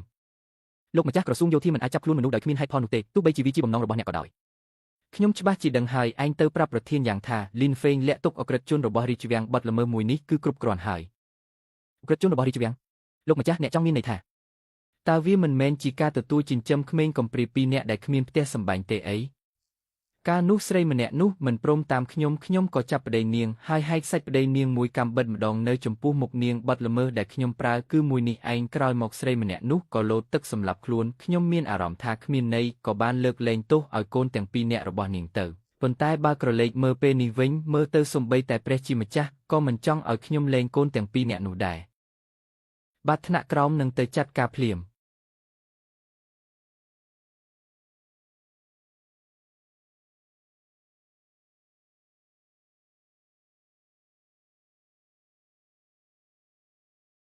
ភ្ញៀវចង់កម្មមកអ្វីដែរហាងយើងខ្ញុំទើបតែបើកថ្ងៃនេះរាល់មុខម្ហូបទាំងអស់បញ្ចុះតម្លៃពាក់កណ្ដាលថៅកែឯងពិតជាមានចិត្តក្លាហានណាស់ខ្ញុំមើលថាឯងជាអ្នកជំនួយមកពីភាគខាងលិចភោជនីយដ្ឋានរបស់ឯងទើបតែបើកដំណើរការក៏តាក់ទាញភ្ញៀវពីភោជនីយដ្ឋានផ្សេងទៀតនៅក្បែរនេះអស់ទៅហើយយ៉ាងម៉េចចង់មើលងាយថាភាគកណ្ដាលរបស់យើងគ្មានអាហារឆ្ងាញ់មែនទេអូហូនេះជាកូនអ្នកមានមកពីណាហ្នឹងនិយាយស្ដីអួតក្អេងក្អាងខ្លាំងម្ល៉េះភ្ញៀវកិត្តិយសអាហារឆ្ងាញ់លើលោកនេះប្រកាសជាមានភាគកណ្ដាលជាចម្បងហើយគ្រាន់តែប្រជាជនភាគកណ្ដាលភាគច្រើនមិនទាន់បានសាកល្បងម្ហូបស្រុកកំណើតភាគខាងលិចរបស់យើងពួកគេគ្រាន់តែចង់សាកល្បងរបស់ប្លែកថ្មីតែប៉ុណ្ណោះបែបនេះទើបសំរុំបន្តិចតើភាគខាងលិចរបស់អ្នកមានអាហារឆ្ងាញ់អ្វីខ្លះនិយាយឲ្យខ្ញុំស្ដាប់បន្តិចមើលនៅក្នុងហាងមានលក់ hamburger តម្លៃ$2ក្នុងមួយឆាក្តៅហឹរតម្លៃ$5ក្នុងមួយចាននេះជាមើលនុយមុខម្ហូបអ្នកអាចមើលលម្អិតបានរបស់នេះពិតជាងាយស្រួលមែនហើយថែមទាំងថោកបែបនេះទៀតថៅកែតើភោជនីយដ្ឋានរបស់អ្នកនេះពិតជាអាចរកលុយបានមែនទេ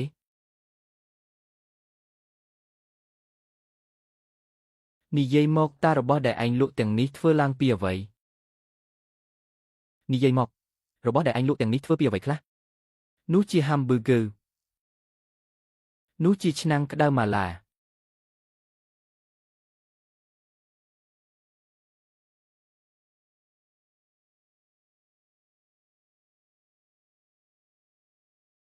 លោកថៅកែសាច់អាំងនេះពិតជាមានរសជាតិឆ្ងាញ់ណាស់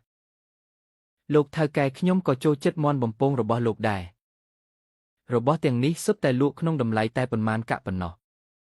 ភ្ញៀវកិត្តិយសកុំបារម្ភអីអ្វីត្បិតតែភោជនីយដ្ឋានទើបតែបើកថ្ងៃនេះប៉ុន្តែពីមុនខ្ញុំលក់បាយប្រអប់នៅតំបន់ភាគខាងលិចគាត់លក់អាហារទាំងនេះបើគិតតែពីថ្លៃដើមវត្ថុធាតុដើម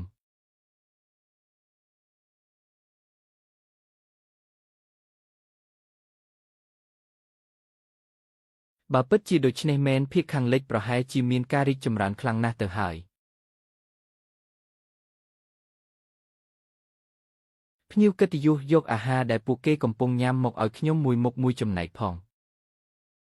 ភ្ញៀវកិត្តិយសសូមរងចាំបន្តិចខ្ញុំនឹងទៅរៀបចំជូនភ្លាម ព្រះអង្គទ្រង់មិនបាច់ខឹងទេគ្រាន់តែអាហារភាគខាងលិចមិនអាចយកឈ្នះភោជនីយដ្ឋានភូមិភាគកណ្ដាលបានទេពូទី2ចាំបន្តិចទៀតពេលគេលើកម្ហូបមកពូនិងខ្ញុំជួយគ្នារកចំណុចខ្វះខាត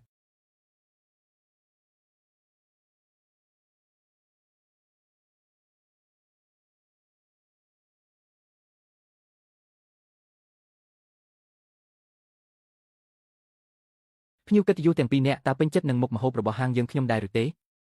ធម្មតាណាស់បើប្រៀបធៀបនឹងម្ហូបនៅភូមិភាគកណ្ដាលនៅខ្វះខាតច្រើនណាស់ភ្ញៀវកិត្តិយសទាំងអស់គ្នាបន្ទាប់ទៅនេះខ្ញុំសូមណែនាំមុខម្ហូបពិសេសប្រចាំថ្ងៃនេះម្ហូបពិសេសប្រចាំថ្ងៃល្អណាស់លោកថៅកែនៅមានល្បិចលាក់ទុកទៀតតើ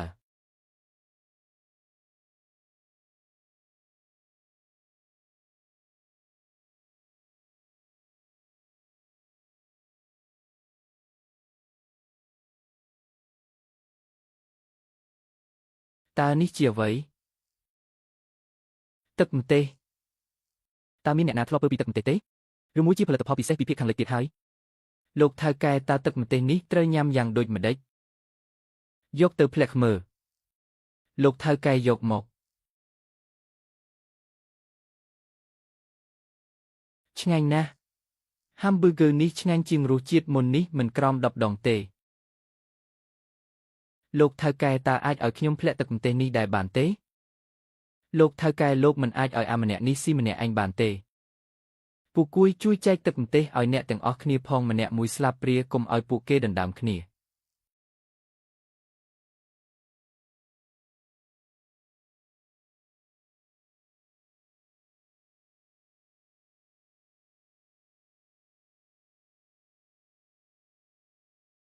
ឈប់សិនចំណែករបស់គាត់បន្ថែមឲ្យខ្ញុំមក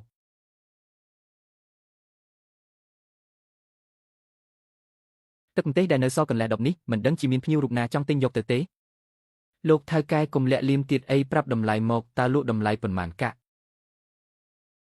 ទឹកម្ទេសកន្លះដប់នេះពិតណាស់គឺបានទៅលើអ្នកដែលឲ្យតម្លៃខ្ពស់ជាងគេហើយខ្ញុំឲ្យប្រាក់1ដំឡឹងប្រាក់1ដំឡឹងនោះស្មើនឹង1000កាក់ឯណោះខ្ញុំស្គាល់គាត់ជាប្រធានបាក់ដាវដែកណានធានប៉ាស្មានមិនដល់ថាណានធានប៉ានឹងបង្ហាញខ្លួនក្នុងភោជនីយដ្ឋានតូចមួយនេះសោះខ្ញុំឲ្យ10ដំឡឹងសូម្បីតែប្រមុខស្មុំយីចកសៀវសានគួយក៏មកដែរអេសរជនធំទាំងពីររូបនេះសុទ្ធតែមកដណ្ដើមទឹកម្ទេសកន្លះដប់របស់លោកថៅកែអ្នកផ្សេងទៀតប្រហែលជាគ្មានសង្ឃឹមទេ20ដំឡឹងអ្នកប្រុសរូបនេះតើជាមនុស្សមកពីណាអ្នកទាំងពីរទឹកម្ទេសកន្លះដប់នេះខ្ញុំត្រូវតែបានវាឲ្យខានតែបានបែបនេះចុះ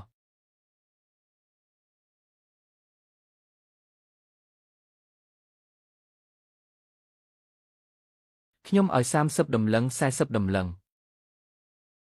50ដំឡឹងព្រះអង្គពួកយើងមិនបានយកប្រាក់មកច្រើនថ្នាក់នេះទេពូទី2ពូនិយាយថាអីអ្នកប្រុសម្នាក់នេះឬមួយក៏មិនបានយកប្រាក់មកគ្រប់គ្រាន់បើអីចឹងទឹកម្ទេសកន្លះដប់នេះបានទៅលើខ្ញុំហើយ50ដំឡឹង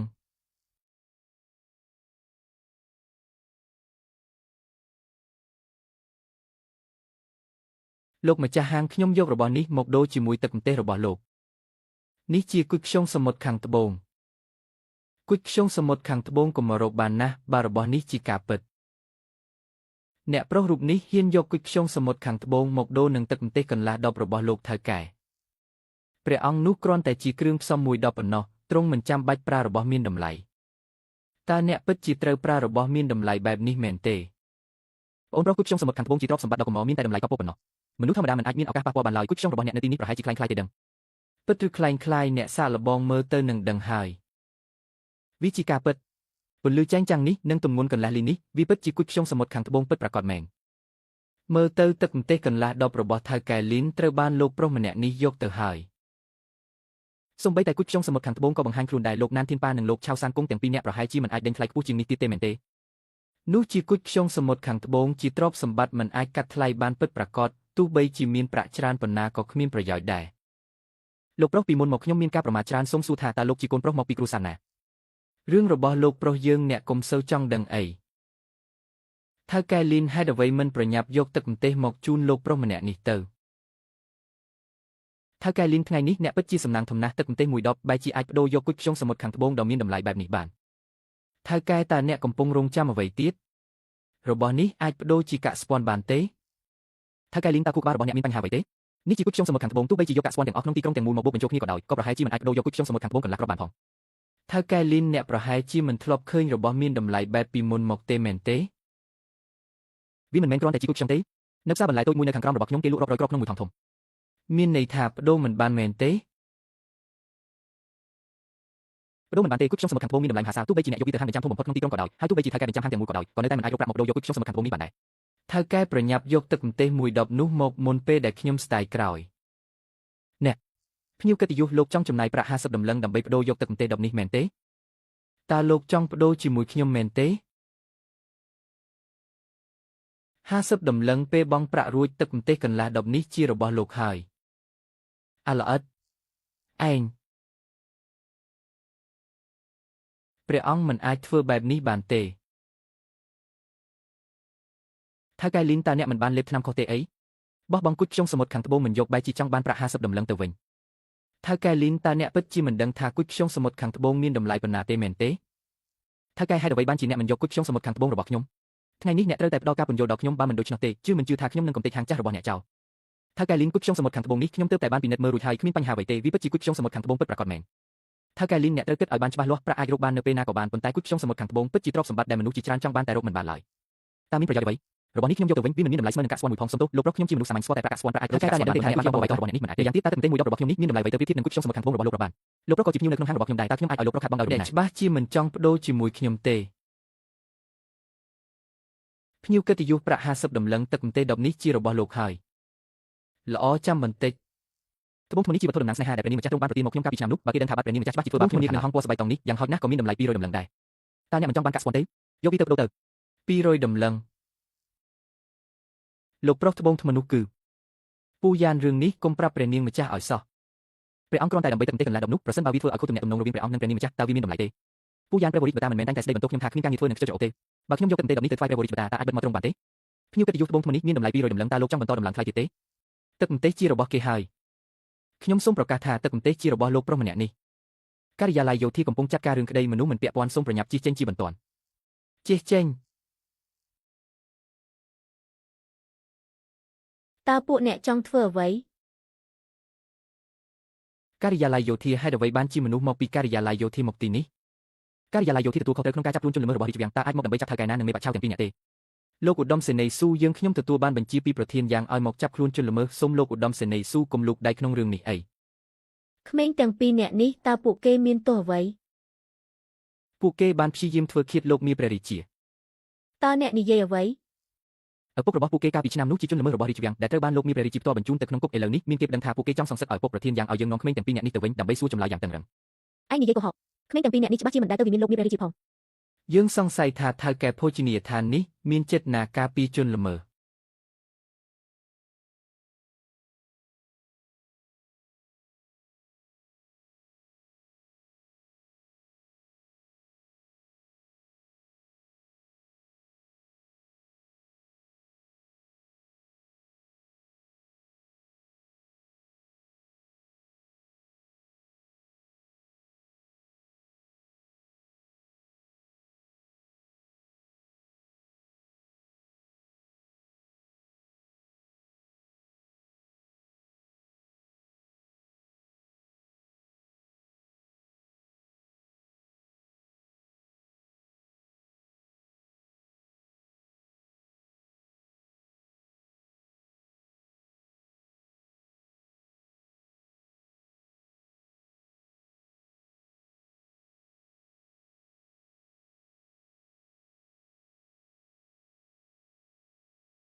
សូម្បីតែភូមិព្រឹសលោកឪពុកមានធីរីក៏ពួកគេមិនដែលទៅផងពួកយើងសង្ស័យថាមេការហាងស្រានេះខុបខិតលាក់បាំងទណ្ឌិតរបស់តុលាការនរណានៅទីនោះឆែកឆេរនឹងបិទហាងនេះទៅព្រះអង្គនេះ ចាំមើលបន្តិចសិនទៅបងប្រុសទី2គឺលោកឪពុកមីធីរីកបញ្ជាឲ្យឯងគាត់ធ្វើបែបនេះទាំងកណ្ដាលវាលតើនៅក្នុងកែវភ្នែករបស់គាត់លែងមានច្បាប់ទម្លាប់ហើយមែនទេហេសមេកាលីនខ្ញុំមិនយល់ថាឯងកំពុងនិយាយពីអ្វីទេប៉ុន្តែឯងហ៊ានបង្កាច់បង្ខូចលោកឪពុកមីធីរីកជាសាធារណៈផងនរណានៅទីនោះនាំខ្លួនគេទៅជាមួយគ្នាបងប្រុសលេងទៅវីវហើយទឹកម្ទេសរបស់ខ្ញុំទឹកម្ទេសមែនទេខ្ញុំឲ្យឯងទឹកម្ទេសតើនេះជាស្អីទៅម្ដេចក៏ឆ្ងាញ់ម្ល៉េះឈប់ដៃភ្លាមព្រះអង្គម្ចាស់រាជទាយាទព្រះអង្គម្ចាស់រាជទាយាទព្រះអង្គម្ចាស់រាជទាយាទទ្រង់ជាព្រះអង្គម្ចាស់រាជទាយាទតើព្រះអង្គម្ចាស់រាជទាយាទគឺអ្នកបម្រើថោកទាបឯងនេះហើយដែលបំផ្លាញទឹកម្ទេសរបស់ខ្ញុំសូមព្រះរាជទានទោសព្រះអង្គម្ចាស់សូមព្រះរាជទានទោសព្រះអង្គម្ចាស់ដោះលែងពួកគេទៅបងប្រុសព្រះអង្គម្ចាស់រាជទាយាទពួកគេទាំងពីរអ្នកជាទណ្ឌិតរបស់តុលាការតើពេលណាទើបកងសន្តិសុខអាចចាប់រាជរបស់មហាយុតាមតែចិត្តដោយគ្រាន់តែផ្អែកលើការចាប់ប្រកាន់ដែលគ្មានភស្តុតាងមេការយ៉ាងនេះពិតជាមានអំណាចធំធេងណាស់នេះមេការយ៉ាងច្បាស់ជាគ្មានសេចក្តីក្លាហានធំបែបនេះទេអ្វីដែលគេធ្វើខ្លាចក្រែងតែជាបញ្ជារបស់លោកឪពុកមីធីរីកហើយទូលបង្គំគ្រាន់តែធ្វើតាមបញ្ជាប៉ុណ្ណោះសូមព្រះអង្គម្ចាស់រាជទាយាទលើកលែងទោសឲ្យទូលបង្គំផងលោកឪពុកមីធីរីកគិតថាយើងនឹងព្រះវរបតាមិនដឹងមែនទេថាទ្រង់យកជំនួយនៅហាងវ៉ាន់ហ្វូដើម្បីប្រមូលទ្រព្យសម្បត្តិនិងចិញ្ចឹមបាក់ពួកខ្លួនឯងដោយសម្ងាត់ព្រះវរបតាព្រមបិទភ្នែកម្ខាងបើកភ្នែកម្ខាងមិនមែនមានន័យថាខ្ញុំអាចអត់អន់ឲ្យយ៉ាងស៊ីនចិនធ្វើបាបរាជបានឡើយលោកឪពុកមីធីរីកប្រហែលជាខ្លាចជំនួយនៅហាងវ៉ាន់ហ្វូរបស់ទ្រង់ត្រូវហាងស្រាថ្មីរបស់មេកាលីនដណ្ដើមមួយអស់ទើបបានជាចិត្តណារកលេបែបនេះដើម្បីឆែកឆេរនិងបិទហាងរបស់មេកាលីនមែនទេព្រះអង្គម្ចាស់រាជទាយាទទ្រង់ជៀសវិញណាស់ប្រសិនបើហាងវ៉ាន់ហ្វូរបស់ទ្រង់ពិតជាមានសមត្ថភាពដណ្ដើមមួយពីមេកាលីនដោយស្មោះត្រង់នោះវាមិនអីឡើយប៉ុន្តែខ្ញុំផ្ទាល់ធ្លាប់បានមកសោយអាហារនៅហាងរបស់មេកាលីនរួចហើយម្ហូបអាហារនៅទីនេះមិនត្រឹមតែមានតម្លៃសមរម្យទេថែមទាំងជាម្ហូបប្លែកដែលដែនដីកណ្ដាលយើងមិនដែលមានទៀតផងនៅក្នុងហាងរបស់មេកាលីនភ្ញៀវគ្រាន់តែចំណាយប្រាក់ពីរបីកាក់ក៏អាចញ៉ាំសាច់ដ៏ឆ្ងាញ់ពិសាបានដែរអ្វីដែលគេជួយសម្រួលគឺជីវភាពរាជរបស់មហាយុយើងព្រះអង្គខ្ញុំមិនអនុញ្ញាតឲ្យហាងស្រាមួយនេះត្រូវបំផ្លាញដោយសារដៃរបស់លោកឪពុកមីធីរីជាដាច់ខាតពួកឯងត្រឡប់ទៅប្រាប់យ៉ាងស៊ីនចិនវិញទៅហាងស្រារបស់មេកាលីនមួយនេះខ្ញុំជាអ្នកការពារបើទ្រង់ចង់ប្រឆាំងនឹងខ្ញុំឲ្យទ្រង់មកចុះទៅក្រាបថ្វាយបង្គំព្រះអង្គម្ចាស់រាជទាយាទមេកាលីនមិនបាច់គួរសំពេចទេអំបញ្ញមិញប្រសិនបើគ្មានព្រះអង្គម្ចាស់ជួយទេពួកយើងប្រហែលជាត្រូវរងគ្រោះថ្នាក់ក្រោមដៃពួកទាហានទាំងនោះបាត់ទៅហើយទូលបង្គំសូមតំណាងឲ្យខ្លួនឯងព្រមទាំងក្មេងទាំងពីរគឺឪកៅនិងឈីនឪថ្លែងអំណរព្រះគុណចំពោះសេចក្តីសង្គ្រោះរបស់ព្រះអង្គគឺអាឡប់យ៉ាងស៊ីនចិនដែលចង់ធ្វើបាបមនុស្សខ្ញុំច្បាស់ជាមិនអាចឈរមើលរាជរបស់មហាយុយើងត្រូវគេធ្វើបាបតាមចិត្តបែបនេះឡើយព្រះអង្គទូលបង្គំមិនមែនជារាជត្រឹមហាយុទេឯងមកធ្វើជំនួយនៅមហាយុជួយសម្រួលដល់ជីវភាពរាជត្រឹមហាយុនោះឯងក៏ជារាជត្រឹមហាយុដែរគ្រាន់តែគួរឲ្យស្ដាយទឹកម្ទេសដ៏មានតម្លៃបែបនេះបែរជាត្រូវខូចខាតដោយសារអាបម្រើគ្មានភ្នែកនោះទៅវិញព្រះអង្គម្ចាស់រាជសាមញ្ញសូមប្តឹងតវ៉ាសូមព្រះអង្គជួយរកយុត្តិធម៌ផងមេកាលីនប្រញាប់ក្រោកឡើងតើឯងមានរឿងអយុត្តិធម៌អ្វីចង់ប្តឹងតវ៉ានរណារាជសាមញ្ញចង់ប្តឹងលោកឪពុកមីធីរីជាបច្ចុប្បន្នលោកឪពុកមីធីរីប្រសិនបើលោកឪពុកមីធីរីនៅតែមកបង្កប់រឿងដល់ឯងទៀតខ្ញុំនឹងជួយរកខុសត្រូវឲ្យប៉ុន្តែរឿងថ្ងៃនេះទោះបីជាបញ្ជាក់ថាជាស្នាដៃរបស់ទ្រង់ក៏មិនអាចកាត់ទោសទ្រង់បានដែររាជសាមញ្ញប្តឹងលោកឪពុកមីធីរីមិនមែនដើម្បីខ្លួនឯងនោះទេចុះដើម្បីនរណាវិញគឺដើម្បីក្មេងទាំងពីរនាក់ដែលត្រូវគេសម្លាប់ឪពុកម្ដាយត្រូវរសាត់អន្តែគ្មានផ្ទះសម្បែងនៅលើលោកនេះមិនសមហេតុផលតតែសោះយ៉ាងស៊ីនចិននេះហ៊ានធ្វើរឿងអមនុស្សធម៌បែបនេះផងព្រះអង្គតើព្រះអង្គអាចជួយរកយុត្តិធម៌ឲ្យឪកៅនិងឈិនឪបានទេគ្រាន់តែពាក្យសម្ដីរបស់ពួកគេទាំងពីរគឺមិនគ្រប់គ្រាន់ទេត្រូវតែមានភស្តុតាងផ្សេងទៀតថ្ងៃស្អែកខ្ញុំនឹងនាំឪកៅនិងឈិនឪទៅមើលឯស្រុកកំណើតរបស់ពួកគេប្រហែលជាអាចរកឃើញតម្រុយខ្លះរឿងនេះកន្លងហួសទៅជាច្រើនឆ្នាំហើយតើពិតជាអាចរកឃើញតម្រុយមែនទេមានតែព្យាយាមមើលប៉ុណ្ណោះ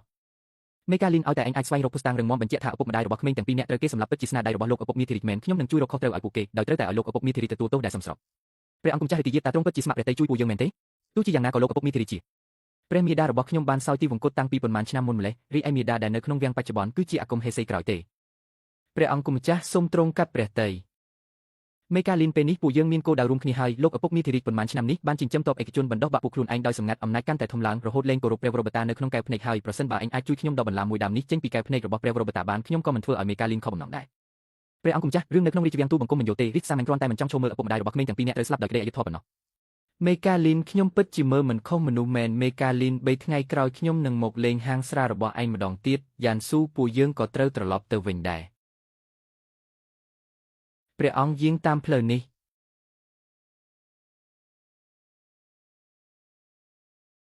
ពិតមែនហើយមេកាលីនចុះទឹកម្ទេសនោះ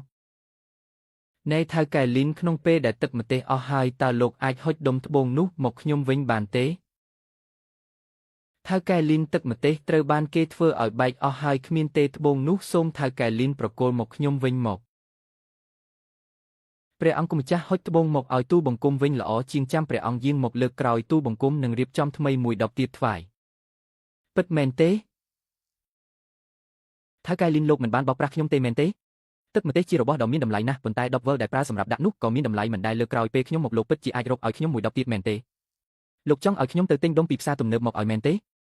ព្រះអង្គម្ចាស់ទោះបីជាទឹកម្ទេសមានតម្លៃណាស់ក៏ដោយក៏ទូបង្គំសុខចិត្តចំណាយគ្រប់បែបយ៉ាងដើម្បីរកមួយដបទៀតថ្វាយព្រះអង្គម្ចាស់ដែរល្អណាស់ថៅកែលីនឯងទុកត្បូងនេះឲ្យល្អទៅបើឯងធ្វើកិច្ចការនេះសម្រាប់ខ្ញុំនឹងមានរង្វាន់ធំជូនព្រះអង្គម្ចាស់ហេតុអ្វីបានជាខ្ញុំមានអារម្មណ៍ថាព្រះអង្គត្រូវបានអាក្មេងនេះបោកប្រាស់ទៅវិញថៅកែលីនកុំភ្លេចទឹកម្ទេសឲ្យសោះណាដឹងហើយព្រះអង្គម្ចាស់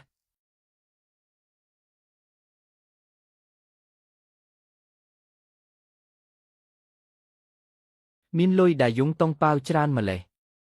បងហ្វុងពួកយើងមានហើយមិនមែនទេបងហ្វុងខ្ញុំភ្លេចថាបងមានតាំងពីយូរហើយតើអាម៉ាប់លុយកាក់ទាំងនេះពួកយើងចែកគ្នាម្នាក់ពាក់កណ្ដាលទេបងហ្វុងនេះជាសំណាងរបស់បងទេខ្ញុំគ្រាន់តែជួយកម្លាំងបន្តិចបន្តួចប៉ុណ្ណោះខ្ញុំមិនអាចយកច្រើនយ៉ាងនេះទេអាម៉ាប់ពួកយើងជាបងប្អូននឹងគ្នា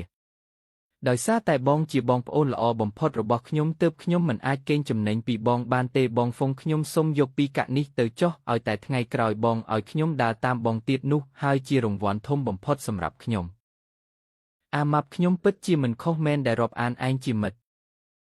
បងហ្វុងរវាងពួកយើងទាំងពីរនិយាយរឿងបែបនេះធ្វើអីទៀត2-3ថ្ងៃទៀតគឺជាពិធីជួបជុំមិត្តរួមថ្នាក់ដែលរៀបចំដោយសុងឈីវហើយបងហ្វុងដល់ពេលនោះបងនៅតែក្រងលាក់បាំងពីមុខសុងឈីវនិងយូមេងទៀតមែនទេអាម៉ាប់ចុះអញចង់ឲ្យខ្ញុំធ្វើម៉េចវិញជាការពិតណាស់ខ្ញុំចង់ឃើញបងបង្ហាញភាពមានបាននៅក្នុងពិធីជួបជុំនោះយ៉ាងខ្លាំងដើម្បីវាយប្រហារពួកអាភ្នែកឆ្កែមើលងាយមនុស្សទាំងនោះអាម៉ាប់ឥឡូវពួកយើងមានលុយជាងមុនហើយថ្ងៃមុខក៏នឹងកាន់តែល្អប្រសើរឡើងដែរប៉ុន្តែឯងត្រូវចាំថាកាលណាជាបែបនេះពួកយើងកាន់តែត្រូវដើរចេញឲ្យឆ្ងាយពីមនុស្សដូចជាសុងឈីវពួកយើងមិនរាប់អានមនុស្សថោកទាបបែបនោះទេបងហ្វុងចុះពិធីជួបជុំមិត្តភក្តិនឹងបងមិនទៅទេមែនទេចាំដល់ពេលនោះសិនចាំគិតទៀតចុះអូមែនហើយអាម៉ាប់ចុះពីកាក់ដែលយងតុងប៉ាវនេះឯងគិតធ្វើម៉េចដែរពិតណាស់គឺយកទៅដូរនៅហាងលក់របស់បុរាណហើយបងហ្វុងនៅចិត្តបូរីរបស់បងមានមួយតាហាងរបស់បុរាណនោះខ្ញុំធ្លាប់ទៅហើយថៅកែមិនកើតទេកាក់ដែលយងតុងប៉ាវដែលមានតម្លៃទីផ្សារ 20,000 គេហ៊ានបង្អាប់ថ្លៃសល់តែ800ទេយីនេះមិនមើលងាយមនុស្សស្មារតីទេឯងទុកចិត្តខ្ញុំទុកពីកាក់នេះឲ្យខ្ញុំចាត់ចែងចុះខ្ញុំស្គាល់លោកតាជីនម្នាក់គាត់អាចឲ្យតម្លៃខ្ពស់ជាងទីផ្សារ2 ដងខ្ពស់ជាងតម្លៃទីផ្សារ2 ដងអីចឹងមិនគឺ 12,000 ទេអីបងហ្វុងខ្ញុំដើរតាមបង2-3ថ្ងៃនេះអាចរកបានដល់ទៅ 12,000 ឯណោះបើថៅកែហាងរបស់បុរាណនោះដឹងច្បាស់ជាសោកស្ដាយខ្លាំងណាស់ព្រោះគេចង់កេងចំណេញពីបងហ្វុងតែបែរជាបាត់បង់អតិថិជនធំបំផុតក្នុងឆាកជីវិតទៅវិញអាម៉ាប់យប់នេះសម្រាប់ឲ្យស្រួលទៅថ្ងៃស្អែកពួកយើងមានការងារត្រូវធ្វើទៀតបងហ្វុងបងឲ្យខ្ញុំធ្វើអីខ្ញុំធ្វើនឹង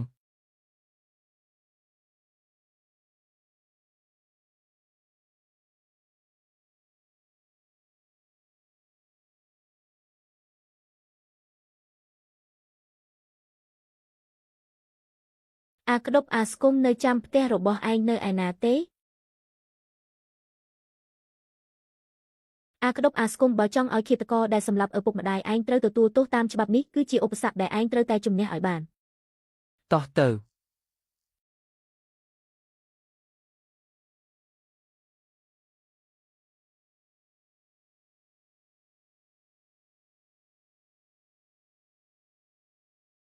អាក្តុបអាស្គុំលោកយាយស្គាល់ក្មេងទាំងពីរនាក់នេះទេស្គាល់តើតាំងពីឪពុកម្ដាយគេកើតរឿងនោះមកមិនដឹងជាប៉ុន្មានឆ្នាំហើយទេដែលមិនបានជួបឥឡូវធំអស់ហើយតើអាក្តុបអាស្គុំខ្ញុំគឺមីងវាងតើឯងមិនស្គាល់ខ្ញុំទេអីមីងវាងក្មេងល្អឲ្យព្រះពិតជាគ្មានភ្នែកមែនហេតុអ្វីឲ្យក្មេងល្អទាំងពីរនាក់ជួបរឿងបែបនេះទៅវិញលោកយាយពួកយើងមកថ្ងៃនេះគឺដើម្បីរឿងឪពុកម្ដាយរបស់គេនឹងឯងលោកយាយកាលពីរឿងនោះកើតឡើងលោកយាយដឹងរឿងអីខ្លះដែរអ្នកឯងសួររឿងនោះធ្វើអីខ្ញុំមិនដឹងទេខ្ញុំមិនដឹងអីទាំងអស់លោកយាយមិនបាច់ខ្លាចទេពួកយើងមកលើកនេះគឺដើម្បីស៊ើបអង្កេតស្វែងរកឃាតករពិតប្រាកដដែលសម្លាប់ឪពុកម្ដាយរបស់គេដើម្បីយកជនល្មើសមកដណ្ដៀបទោសតាមច្បាប់មិនទេអ្នកឯងមិនអាចប្តឹងគេបានទេតើអ្នកឯងដឹងទេថាអ្នកដែលសម្លាប់ឪពុកម្ដាយរបស់ក្មេងទាំងពីរនាក់នេះជានរណាខ្ញុំដឹងគឺជាមាព្រះរាជា និយាយតិចទៅចង់ងាប់មែនទេអ្នកឯងពិតជាចង់ទៅប្តឹងមានព្រះរាជាមែនទេ លោកយាយតើលោកយាយដឹងអ្វីខ្លះសូមប្រាប់ពួកយើងផងពួកយើងទទួលបញ្ជាពីព្រះរាជបុត្រាមកស៊ើបអង្កេតករណីនេះ ឯងកុហកព្រះរាជបុត្រាមិននឹងអាចមកខ្វល់ខ្វាយនឹងរឿងក្តីតូចតាចយ៉ាងនេះទៅ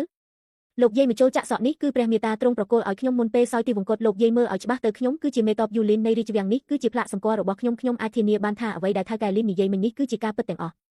ប្រែថាគឺជាមេតបស្រីយូលីននៃរាជវាំងសោះស្រីជនបទម្នាក់នេះសូមក្រាបថ្វាយបង្គំលោកម្ចាស់លោកយាយមិនបាច់គួរសំពេកទេលោកម្ចាស់នេះជារបស់ដែលមេដាលោកម្ចាស់ប្រគល់ឲ្យលោកម្ចាស់ទេស្រីជនបទមិនហ៊ានទទួលយកជាដាច់ខាតលោកយាយទុកមកចូលចាក់សក់នេះឲ្យល្អទៅគ្រាន់តែសុំឲ្យលោកយាយប្រាប់រឿងទាំងអស់ដែលលោកយាយដឹងមកពួកយើងទៅបានហើយនឹកស្មានមិនដល់ថាមេតបស៊ូក៏មានរបស់ប្រើប្រាស់ផ្ទាល់ខ្លួនរបស់នារីបែបនេះដែរសោះ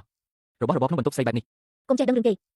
លោកម្ចាស់រឿងកាលពីឆ្នាំនោះខ្ញុំគ្រាន់តែគេនិយាយគ្នាប៉ុណ្ណោះបើមិនដូច្នេះទេលោកម្ចាស់អាចទៅសួរជាងឈើតាហ៊ូនៅផ្ទះក្បែរខាងបានយប់កើតហេតុនោះគាត់នៅផ្ទះគាត់រស់នៅផ្ទះខាងស្ដាំផ្ទះឪកៅ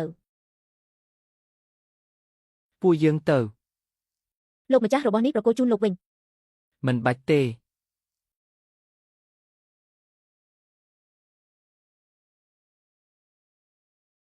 សូមត្រឡប់ទៅវិញចុះពេលនេះមិនទទួលការងារទេតាហ៊ូតើលោកស្គាល់ក្មេងទាំងពីរនាក់នេះទេ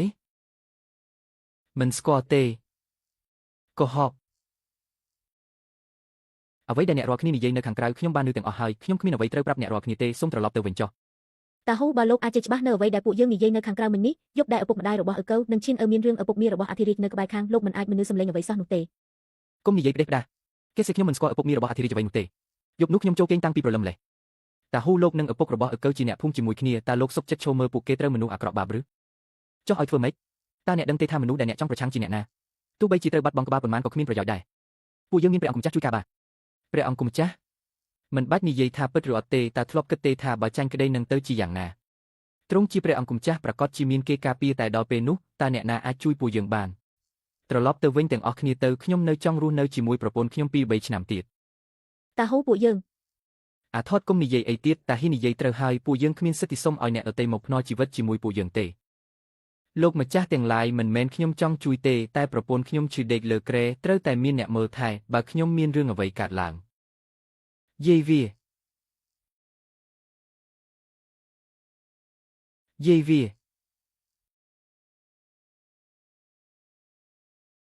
ឈឺណាស់លោកម្ចាស់សូមជួយសង្គ្រោះប្រពន្ធខ្ញុំផងឲ្យតែលោកអាចជួយគាត់បានទោះឲ្យខ្ញុំធ្វើអ្វីក៏ខ្ញុំព្រមដែរលីនហ្វុងឯងចេះវិជាពេទ្យដែរមែនទេចេះអីទៅប៉ុន្តែបច្ចេកវិទ្យាវេជ្ជសាស្ត្ររបស់ពួកយើងជឿនលឿនណាស់ការព្យាបាលស្ត្រីចំណាស់សម័យបុរាណម្នាក់ប្រហែលជាស្រួលណាស់តាហ៊ូជួយរៀបរាប់ពីរោគសញ្ញារបស់លោកយាយឲ្យខ្ញុំស្ដាប់យ៉ាងលម្អិតផងហើយសូមគុំនិយាយបំភ្លើសឬកុហកសោះត្រូវតែច្បាស់លាស់អាថតទៅយកក្រដាសនិងប៊ិចមកកត់ត្រាអ្វីដែលតាហ៊ីនិយាយឲ្យលម្អិតបងហ្វុងកត់រួចរាល់ហើយលោកម្ចាស់លោកមើលតើពេលណាតាហ៊ូកុំបារម្ភអីខ្ញុំនឹងទៅរកថ្នាំព្យាបាលជំងឺលោកយាយភ្លាមអរគុណលោកម្ចាស់អរគុណលោកម្ចាស់លីនហ្វុងឯងពិតជាអាចព្យាបាលលោកយាយជាមែនទេមិញនេះខ្ញុំបានសួរអ្នកចិត្តខាងហើយជំងឺរបស់លោកយាយកម្រណាស់គ្រូពេទ្យក្នុងក្រុងជាច្រើនអ្នកព្យាបាលមិនជាឡើយអាស៊ូជឿខ្ញុំចុះមុខជំនាញខុសគ្នាដូចមេឃនឹងដីតើឲ្យខ្ញុំជឿឯងយ៉ាងម៉េចទៅលីនហ្វុងម្ហូបលោកខាងលិចដែលឯងលក់ពិតជាឆ្ងាញ់មែនតែការព្យាបាលជំងឺនិងការធ្វើម្ហូបគឺជារឿងពីរខុសគ្នាស្រឡះតើឯងចិត្តមាននិយាយអួតចំពោះមុខតាហ៊ូមែនទេបើពិតមែនឯងគួរតែចូលទៅពន្យល់ប្រាប់គាត់ឲ្យច្បាស់ជាមួយខ្ញុំទៅតើឯងដឹងទេថាការលេងសើចបែបនេះគាត់ប្រហែលជាលែងជួយពួកយើងរហូតហើយអាស៊ូកុំបារម្ភអីជំងឺរបស់លោកយាយខ្ញុំប្រកាសជាព្យាបាលជាមិនខាននៅចំពោះមុខខ្ញុំនៅតែចង់ធ្វើខ្លាំងទៀតមែនទេឈប់សិនមិញឯងហៅខ្ញុំថាអីអាស៊ូឯងនៅទីនេះមើលថែចាស់ទុំទាំងពីរនាក់ផងចាំខ្ញុំត្រឡប់មកវិញខ្ញុំជាមេតបយូឡិនរបស់រាជវាំងណាហ៊ានមកប៉ះសក់ខ្ញុំប្រយ័ត្នត្រូវកាត់ក្បាល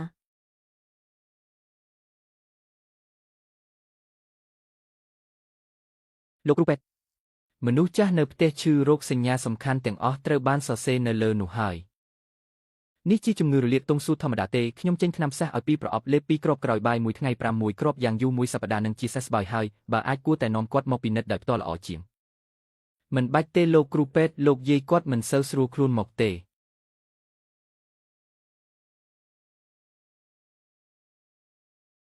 តើលោកម្ចាស់លីនមិនទាន់ត្រឡប់មកវិញទេប្រាប់ហើយថាឲ្យកុំធ្វើពូកែពេកបងហ្វុងប្អូនប្រុសរបស់បងមិនទាន់ត្រឡប់មកវិញទេតើបងមិនបារម្ភបន្តិចទេ មេតបស៊ូកុំបារម្ភអីបងហ្វុងប្រកាសជាយកថ្នាំព្យាបាលលោកយាយមកមិនខាន មិនដឹងជាពួកឯងម្នាក់មិនបានជាមានទំនុកចិត្តម្លេះទេ មើលចុះបងហ្វុងត្រឡប់មកវិញហើយ លីនហ្វុង តាហូថ្នាំខ្ញុំយកមកឲ្យលោកយាយហើយអរគុណលោកម្ចាស់លីនអរគុណលោកម្ចាស់លីន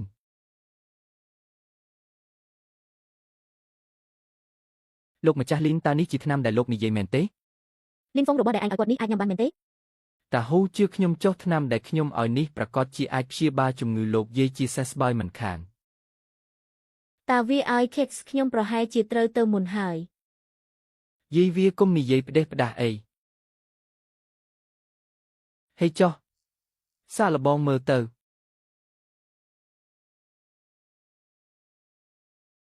តើរបស់នេះត្រូវញ៉ាំយ៉ាងម៉េចទៅតាហូហុចថ្នាំមកឲ្យខ្ញុំបងហ្វុងនេះ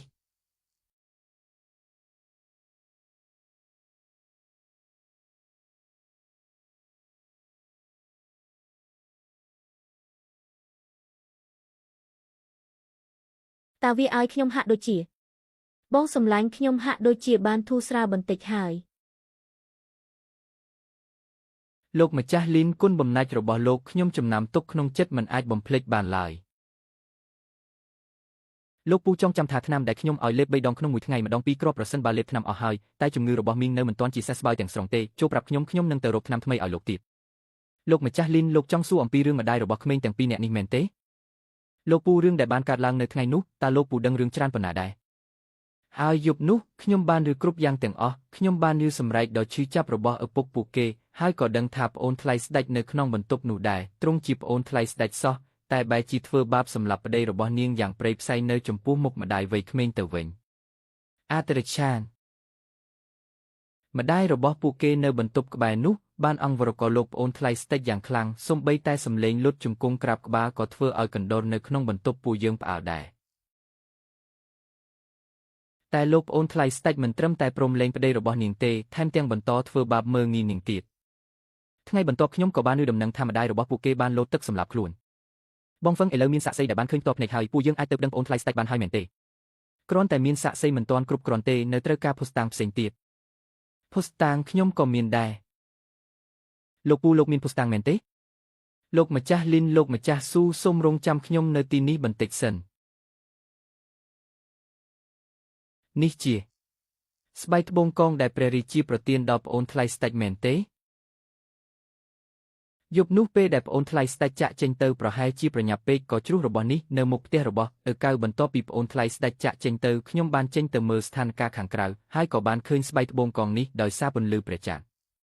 ពេលនោះខ្ញុំមានចិត្តលោភលន់តែពេលយកទៅផ្ទះទើបដឹងថាស្បែកត្បូងកងនោះមានត្រាប្រថាប់របស់រាជវាំងនិងមានឈ្មោះរបស់លោកប្អូនថ្លៃស្ដេចទៀតខ្ញុំមិនហ៊ានយកវាទៅប្រគល់ឲ្យមន្ត្រីរាជការទេព្រោះខ្លាចមានគ្រោះថ្នាក់ដល់ជីវិតទើបលាក់វាទុកក្រោមគ្រែរហូតមកដល់សប្តាហ៍ថ្ងៃស្បែកត្បូងកងនេះជារបស់ប្អូនថ្លៃស្ដេចត្រាប្រថាប់របស់រាជវាំងគឺជាភស្តុតាងដ៏រឹងមាំ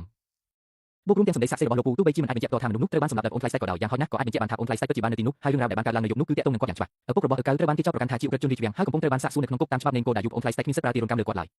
ថ្ងៃបន្ទាប់ពីកើតហេតុឪពុករបស់ឪកៅបានបាត់ខ្លួនយ៉ាងអាកំបាំងពីក្នុងគុកហើយករណីម្ដាយរបស់ឪកៅលោតទឹកសម្លាប់ខ្លួនក៏ត្រូវបានគេសន្និដ្ឋានថាដោយសារតែត្រូវបានជនខិលខូចចាប់រំលោភហើយជាតិក៏គឺជាសាកសពដែលខូចទម្រង់មុខនៅក្នុងបន្ទប់នោះ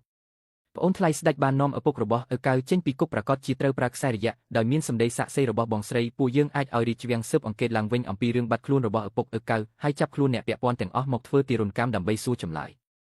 ឲ្យតែមានម្នាក់ទ្រាំមិនបាននឹងទារុណកម្មហើយឆ្លើយដាក់ប្អូនថ្លៃស្ដេចបង្ខំស្ត្រីសាមញ្ញសុប៉ាន់មន្ត្រីរាជការសម្រាប់ទោសឧក្រិដ្ឋជនដោយខ្លួនឯងទាំងនេះបូកបញ្ចូលគ្នាទោះបីជាមានឋានៈជាប្អូនថ្លៃស្ដេចក៏មិនអាចការពារគាត់បានដែរឪកៅសៀវភាពយុត្តិធម៌របស់ឪពុកម្ដាយឯងទីបំផុតអាចដោះស្រាយបានហើយបងប្រុសលីនមេតបស៊ូសូមអរគុណអ្នកទាំងពីរណាស់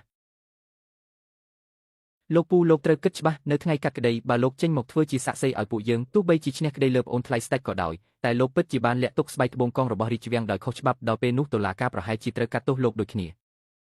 លោកម្ចាស់លីនតាមពិតខ្ញុំមិនខ្លាចស្លាប់ទេខ្ញុំគ្រាន់តែបារម្ភពីប្រពន្ធរបស់ខ្ញុំប៉ុណ្ណោះ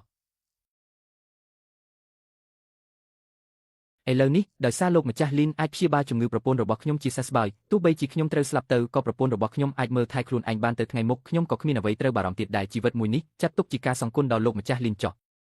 បងសម្លាញ់កុំនិយាយបែបនេះអីយកស្បែកត្បូងកងនោះមកឲ្យខ្ញុំមកដល់ពេលនោះខ្ញុំនឹងឡើងទៅធ្វើសាក្សីនៅតុលាការដោយប្រាប់ថាខ្ញុំជាអ្នករើសវាបាន អ្នកទាំងពីរចុះរឿងនេះខ្ញុំនឹងរាយការណ៍ទៅព្រះអង្គម្ចាស់រាជយាតខ្ញុំមិនបណ្ដោយឲ្យអ្នកណាម្នាក់ក្នុងចំណោមពួកយើងត្រូវបានកាត់ទោសដោយតុលាការឡើយអ្នកគ្រប់គ្រងលីនអញពិតជាបានរកទឹកម្ទេសមកឲ្យយើងមែនទេព្រះអង្គម្ចាស់នៅមានដំណឹងល្អមួយទៀតពួកយើងបានរកឃើញភស្តុតាងដែលប្អូនថ្លៃស្ដេចបានប្រព្រឹត្តបទឧក្រិដ្ឋកាលពីឆ្នាំនោះហើយអ្នកគ្រប់គ្រងលីនឯងពិតជាបាននាំការភ្ញាក់ផ្អើលមកឲ្យយើងម្ដងហើយម្ដងទៀតមែននិយាយមកមើលតារកឃើញដោយរបៀបណាចំពោះស្ត្រីទាំងពីរនាក់នោះឯងមិនបាច់បារម្ភទេមានយើងនៅទីនេះគ្មានអ្នកណាហ៊ានកាត់ទោសពួកគេឡើយបើអញ្ចឹងខ្ញុំនឹងទៅសាលាខេត្តសុនធានឥឡូវនេះដើម្បីវិស្គប់ដឹងដល់របៀបធម៌កុំប្រញាប់អីព្រះអង្គម្ចាស់ទ្រង់ប្រហែលជាមិនចង់ត្រឡប់សម្ដីវិញទេមែនទេពាក្យសម្ដីរបស់យើងជាមាសជាប្រាក់និយាយហើយមិនត្រឡប់ក្រោយឡើយតើអាចត្រឡប់សម្ដីបានយ៉ាងម៉េចទៅករណីរបស់ប្អូនថ្លៃស្ដេចគឺជារឿងធំណាស់សាលាខេត្តសុនធានទោះបីជាទទួលពាក្យបណ្ដឹងរបស់ឯងក៏គ្មានអំណាចកាត់ក្តីដែរសំណុំរឿងនឹងត្រូវបញ្ជូនទៅក្រសួងយុត្តិធម៌បន្ទាប់ពីព្រះបតាពិនិត្យរួចទើបឲ្យស្ថាប័នទាំង3រួមគ្នាកាត់ក្តីមុនពេលឯងទៅសាលាខេត្តសុនធានចូលរងចាំយើងរាយការណ៍រឿងនេះទៅព្រះបតាសិនចុះខាងព្រះរាជាតើទ្រង់នឹងមានអរិយាប័ត្រយ៉ាងណាដែរឱកាសល្អបែបនេះក្នុងការកម្ចាត់ប្អូនថ្លៃស្ដេចព្រះបតាប្រកាសជាមិនរំលងឡើយឯងនិយាយត្រូវពួកយើងទៅអើយ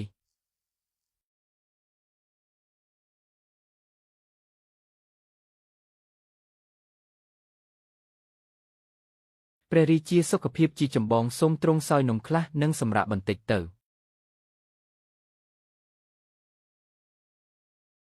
អាមៀតវៃអាយ៉ាងស៊ីនចិននេះពិតជាកាន់តែមិនស្គាល់ច្បាប់ទម្លាប់ទៅហើយយើងទើបតែបានពិនិត្យសេចក្តីក្រាបបង្គំទូលជាច្រើនច្បាប់សុទ្ធតែជាមន្ត្រីនៅក្នុងរាជវាំងស្នើសុំឲ្យយើងតែងតាំងប្អូនថ្លៃស្ដេចជាម្ចាស់ក្តីថ្នាក់ទី1តែនោះជាតំណែងបន្ទាប់ពីមន្ត្រីកម្ពុជាទាំង3តាព្រះរាជាយោធាមន្ត្រីទាំងនោះ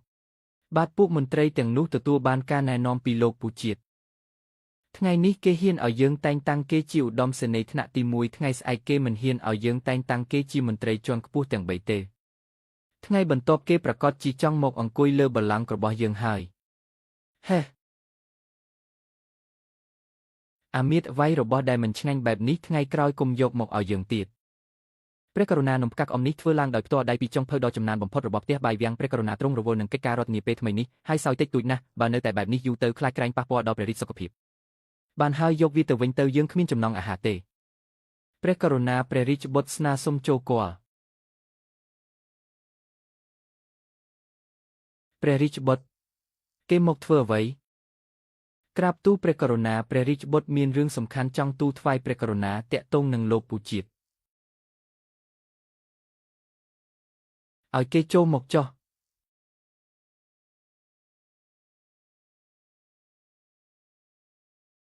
ព្រះវរិជបតាអាមៀតវៃអ្នកថយចេញសិនទៅទូលបង្គំថ្វាយបង្គំលាព្រះវរិជបតាថ្មីនេះកូនបានជួបមនុស្សអស្ចារ្យម្នាក់នៅផ្សារខាងលិចកូនរបស់ខ្ញុំតើអ្វីដែលកូននិយាយនោះជាការពិតមែនទេ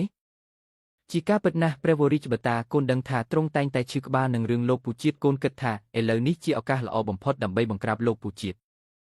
កូនធ្វើបានល្អណាស់ពីមុនមកឪពុកស្មានថាកូនរត់ចេញក្រៅវាំងពេញមួយថ្ងៃដើម្បីគេចវេះពីការរៀនសូត្រនៅសាលាវប្បធម៌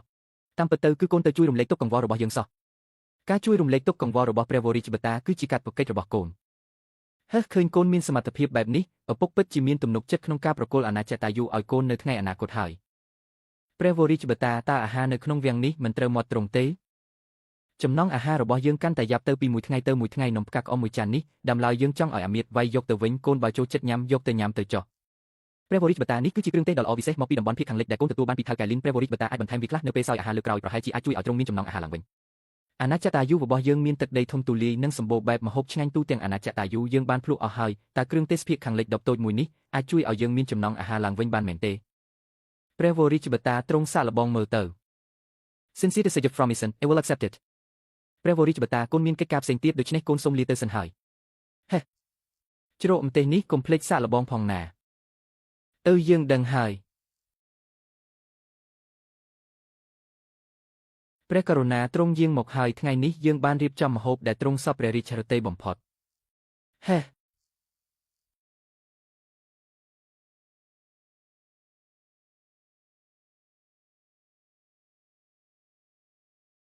ព្រះករុណាតើទ្រង់មិនសពព្រះរាជហឫទ័យនឹងម្ហូបថ្ងៃនេះទេទូលបង្គំនឹងទៅប្រាប់ផ្ទះបាយវាំងឲ្យធ្វើថ្មីជូនព្រះករុណាមិនបាច់ទេព្រះករុណានេះគឺព្រះរាជបុត្រឲ្យយើង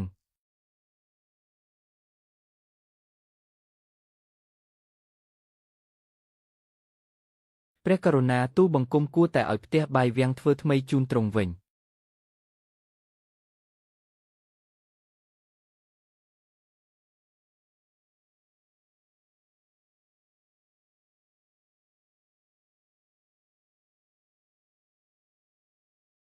ថាកែលីនខាងព្រះវរិជបតាខ្ញុំបានទូលប្រាប់រួចរាល់ហើយឲ្យតែមានភស្តុតាងច្បាស់លាស់ពីបទល្មើសរបស់លោកពូជាតិព្រះវរិជបតានឹងជួយលោកដោយសម្ងាត់ទីបំផុតថ្ងៃនេះបានមកដល់ហើយព្រះរាជបុត្រខ្ញុំនឹងទៅវិមានសុនធានឥឡូវនេះgo សានឪពួកឯងចាំនៅទីនេះចុះខ្ញុំនឹងទៅរកយុទ្ធធរជូនឪពុកម្ដាយរបស់ពួកឯងឥឡូវនេះបងប្រុសលីនអរគុណបងច្រើនណាស់បងប្រុសលីនបងមិនមានគ្រោះថ្នាក់អ្វីទេមែនទេផាំងស៊ីអាស៊ូអាជីវកម្មនៅហាងអាហារនេះផ្ញើលើពួកឯងហើយ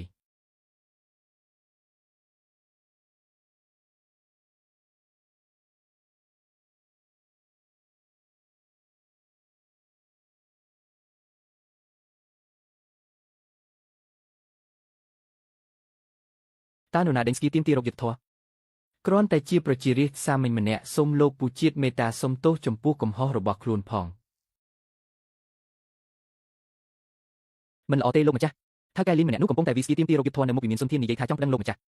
Heslin ហ្វឹងម្នាក់នេះពិតជាមានសេចក្តីក្លាហានណាស់លើកមុនដោយសារតែយល់មុខព្រះរាជបុត្រខ្ញុំក៏មិនបានបន្តធ្វើបាបហាងអាហាររបស់គេទៀតដែរមិននឹកស្មានថាគេបែរជាមិនស្គាល់ល្អអាក្រក់ហ៊ានប្តឹងទាំងខ្ញុំទៀតទោះបីជាខ្ញុំឲ្យមនុស្សទៅបង្កការរំខានដល់អាជីវកម្មរបស់គេក៏តើមានរឿងអ្វីកើតឡើងតើព្រះករុណាអាចនឹងដាក់ទោសខ្ញុំដោយសារតែរឿងតូចតាចបែបនេះមែនទេលោកម្ចាស់ខ្លាចក្រែងរឿងដែលថៅកែលីនចង់ប្តឹងនោះមិនមែនជារឿងដែលលោកម្ចាស់បញ្ជាឲ្យអ្នកគ្រប់គ្រងយ៉ាងទៅឆែកឆេរហាងអាហារនោះទេបើមិនមែនរឿងនឹងទេតើគេចង់មានន័យថាម៉េចទូបង្គំខ្លាចក្រែងថាអ្វីដែលគេចង់ប្តឹងនោះគឺជារឿងដែលលោកម្ចាស់បានបង្កឲ្យពុកម្ដាយរបស់ក្មេងទាំងពីរនាក់នៅក្បែរខ្លួនគេស្លាប់កាលពីឆ្នាំនោះមិនអាចទៅរួចទេរឿងរ៉ាវកន្លងហួសទៅយូរណាស់ហើយតើគេបានភស្តុតាងមកពីណា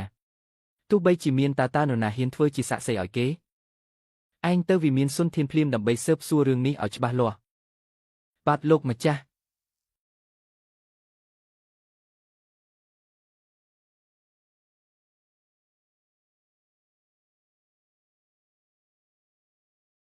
លីនហ្វឹងឯងពិតជាហ៊ានខ្លាំងណាស់លីនហ្វឹងឯងនិយាយថាឯងចង់ប្តឹងពីករណីឃាតកម្មរបស់ឪពុកមាស្ដេចកាលពី3ឆ្នាំមុនតើមានភស្តុតាងទេ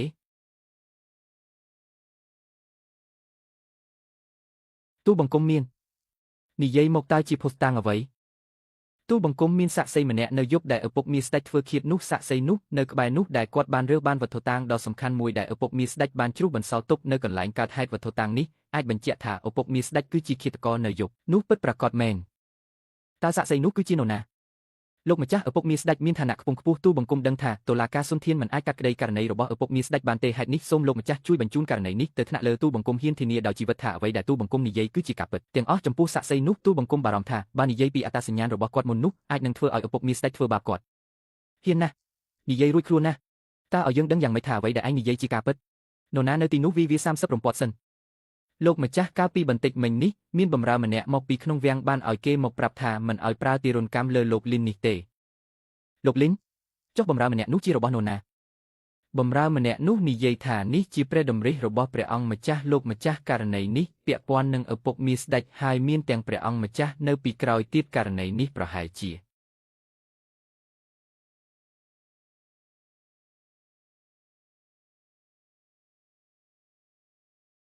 លីនហ្វឹងយើងដឹងហើយយោងតាមបំណងរបស់ឯងយើងនឹងបញ្ជូនសំណុំរឿងនេះទៅក្នុងវាំងជាបន្ទាន់អរគុណលោកម្ចាស់បិទតុលាការលោកម្ចាស់ហាងលីនលោកម្ចាស់មិនបានធ្វើអ្វីលោកទេមែនទេលោកម្ចាស់ហាងលីនពួកយើងឬពីខាងក្រៅអស់ហើយលោកពិតជាព្រះរស់នៃក្មេងទាំងពីរនាក់គឺអកៅនិងជីងអ៊ឺបានជួបលោកពិតជាមានសំណាងណាស់លោកម្ចាស់ហាងលីនលោកដឹងមនុស្សម្នាក់នោះគឺជាឪពុកមាស្ដេចតើលោកមានជំនឿចិត្តប៉ុន្មានភាគរយទៅអរគុណច្រើនសម្រាប់ការបារម្ភរបស់អស់លោកសូមទាំងអស់គ្នាកុំបារម្ភអីថ្ងៃល្អរបស់ឪពុកមាស្ដេចមិនសេះសល់ច្រើនទៀតទេ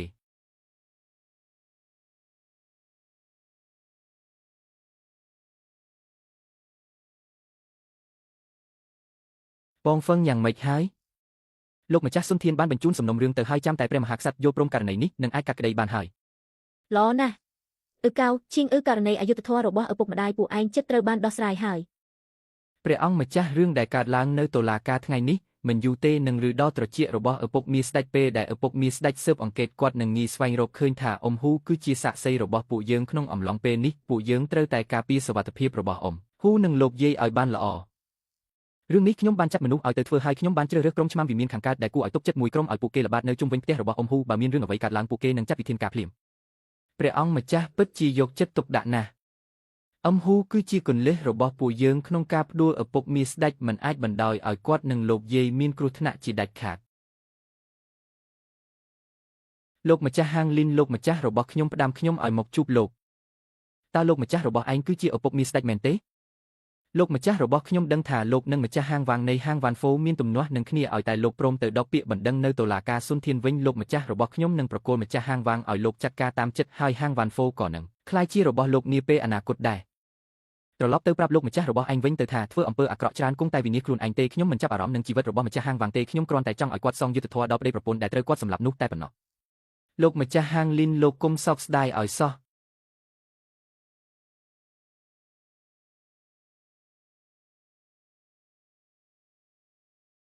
បងហ្វឹងរឿងដែលបងបានចាត់ចែងខ្ញុំបានធ្វើរួចរាល់ហើយ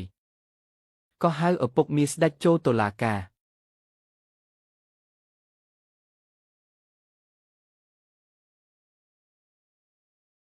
ព្រះអង្គម្ចាស់តាមពិតទាំងអស់នេះសុទ្ធតែជាគំនិតរបស់ព្រះអង្គសោះលីវសៀនទឺជនរងគ្រោះ3នាក់បានចាប់ប្រកាន់ឯងថាកាលពី3ឆ្នាំមុនបានបង្ខំស្ត្រីវ័យក្មេងម្នាក់ជាដំបូងបានបង្កាច់បង្ខូចប្តីនាងឲ្យជាប់គុកបន្ទាប់មកបានសុកប៉ាន់ឆ្មាំគុកឲ្យនាំប្តីនាងចេញពីគុកដោយគ្មានការអនុញ្ញាតហើយធ្វើទារុណកម្មសម្រាប់គាត់នៅចំពោះមុខនាងយ៉ាងព្រៃផ្សៃចុងក្រោយបានបង្ខំឲ្យនាងស្លាប់ទាំងរស់តើឯងព្រមទទួលកំហុសទេនិយាយមិនពិតទេ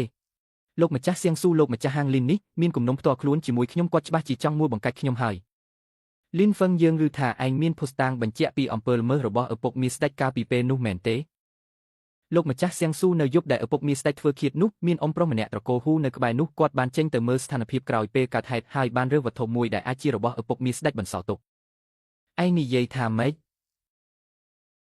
នាំខ្លួនអ៊ំហ៊ូចូលមកលោកម្ចាស់សៀងស៊ូអ៊ំហ៊ូស្លាប់ហើយឯងនិយាយមិនពិតទេតើអ៊ំហ៊ូស្លាប់យ៉ាងម៉េចទៅ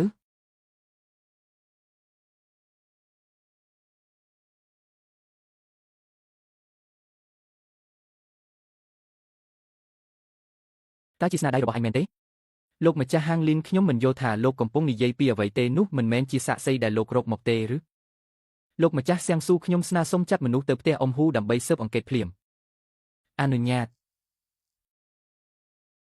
ពួកគេទាំងពីរនាក់មានរបួសដោយសារកាំបិតស្ថានភាពនៅក្នុងផ្ទះខ្ញុំបានពិនិត្យមើលហើយគឺរប៉ាត់រប៉ាយណាស់ប្រហែលជាមានចោរចូលប្លន់ហើយពេលពួកគាត់ត្រឡប់មកវិញក៏ជួបចោរដែលមិនទាន់រត់រួចចោរឃើញស្ថានភាពមិនស្រួលក៏សម្លាប់ពួកគាត់ទាំងពីរតែម្ដងទៅ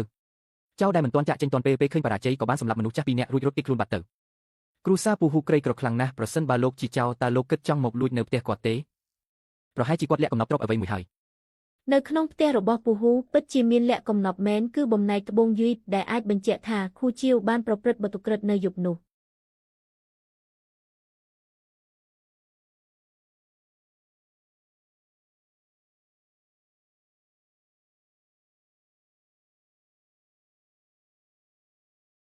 លីនហ្វុងពូហ៊ូបានស្លាប់ទៅហើយចុះភូស្តាងដែលឯងបាននិយាយនោះនៅណាភូស្តាងបាត់ហើយតើមិនទាន់ច្បាស់ទៀតទេអីគឺគេជាអ្នកសម្លាប់មនុស្សគ្រួសាររបស់ពូហ៊ូមិនកើតរឿងមុនមិនកើតរឿងក្រោយតែបែរជាមកកើតរឿងចំពេលដែលពួកយើងប្តឹងគេទៅវិញរបស់ដែលបាត់នៅក្នុងផ្ទះក៏ស្របពេលដែលជាភស្តុតាងបញ្ជាក់ពីបទល្មើសរបស់គេដែរមេកាលីននិយាយថាខ្ញុំជាអ្នកសម្លាប់តើមេកាលីនមានភស្តុតាងទេបើគ្មានភស្តុតាងទេគឺលោកស្រីកំពុងតែនិយាយបង្កាច់បង្ខូចខ្ញុំហើយលីនហ្វុងក្រៅពីខាងពូហ៊ូតើឯងនៅមានភស្តុតាងផ្សេងទៀតដែលអាចបញ្ជាក់ថាខូជាវបានប្រព្រឹត្តបទឧក្រិដ្ឋកាលពីឆ្នាំនោះទេមេកាលីនខ្ញុំទុកពេលឲ្យលោកស្រី3ថ្ងៃក្រោយមកប្រសិនបើមិនអាចយកភស្តុតាងផ្សេងទៀតមកបង្ហាញទេលោកស្រីនឹងត្រូវចោទប្រកាន់ពីបទចោទប្រកាន់ដោយគ្មានមូលដ្ឋាននិងការក្បត់ជាតិហើយទោសនឹងត្រូវបន្ថែមមួយកម្រិតទៀតត្រឡប់ទៅវិញទាំងអស់គ្នាទៅ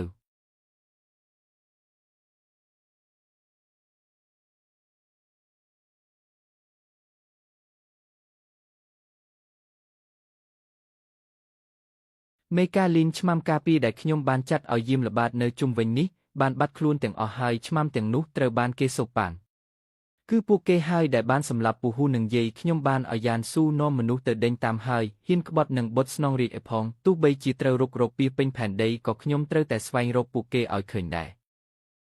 មនុស្សដែលអាចធ្វើរឿងបែបនេះបានមានតែខូជាវម្នាក់គត់មេកាលីនពូហ៊ូស្លាប់ទៅហើយគ្មាននរណាម្នាក់អាចជួយពួកយើងចោទប្រកាន់គេបានទៀតទេបន្ទាប់មកទៀតតើពួកយើងគួរធ្វើរឿងយ៉ាងណា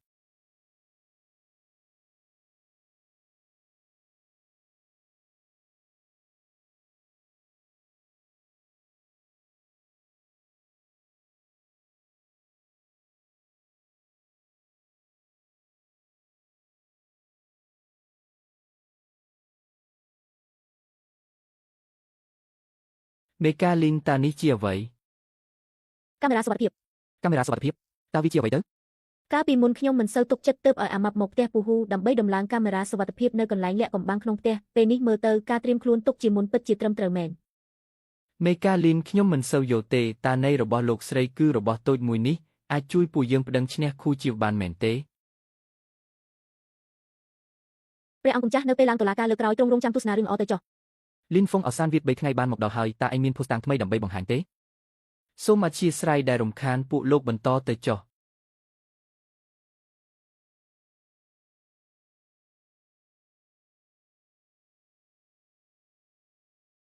លីនហ្វុងតើនេះជាអ្វីទូរទស្សន៍លោកម្ចាស់ចៃក្រមតើលោកដឹងទេថាទូរទស្សន៍នេះជាអ្វីខ្ញុំមិនដឹងទេលីនហ្វុងរបស់ដែលហៅថាទូរទស្សន៍នេះតើវាមានពាក់ព័ន្ធអ្វីនឹងសំណុំរឿងនេះលោកម្ចាស់ទាំងឡាយសូមគុំប្រញាប់អីខ្ញុំនឹងបង្ហាញពីរបៀបប្រើប្រាស់ទូរទស្សន៍នេះជូនលោកម្ចាស់ទាំងឡាយទស្សនាឥឡូវនេះហើយឪកូវ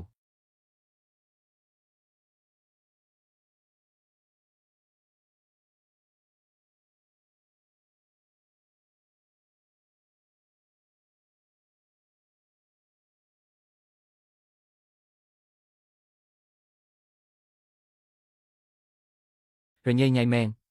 នៅលើសាលសវនិកាតើជាកន្លែងដែលពួកឯងមកលេងសាច់មែនទេបើគ្មានភស្តុតាងទេក៏មិនបាច់ប្រើវិធីបែបនេះដើម្បីពន្យាពេលដែរទោះបីជាពន្យាពេលយូរប៉ុណ្ណាក៏ដោយក៏គ្មាននរណាអាចជួយឯងបានដែរនរណានិយាយថាខ្ញុំកំពុងពន្យាពេល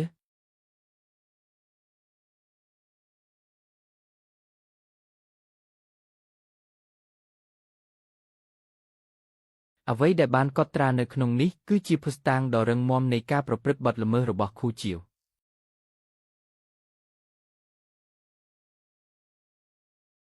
លីនហ្វុងគុំលាក់លៀមទៀតអីតារបស់នៅក្នុងដៃឯងអាចបញ្ជាក់ពីបទល្មើសរបស់ខូជាវយ៉ាងដូចម្ដេចទៅ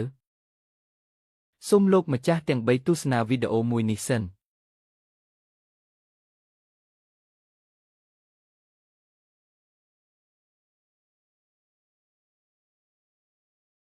ទេវតាតើនេះជាទេវតាចុះពីលើមេឃមែនទេ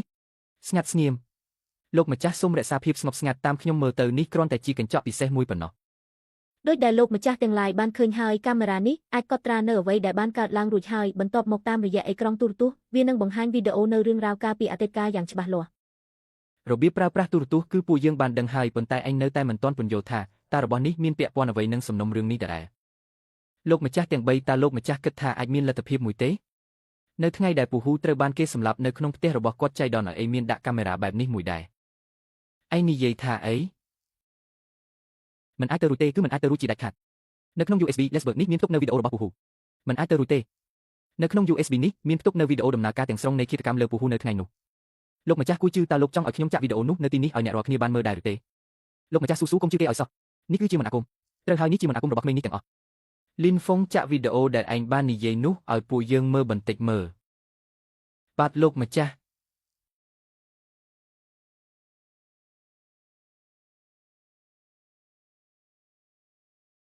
តាប្រដៅប្រគល់ត្បូងពេជ្រនោះមកខ្ញុំអាចទុកឲ្យឯងស្លាប់ដោយស្រួល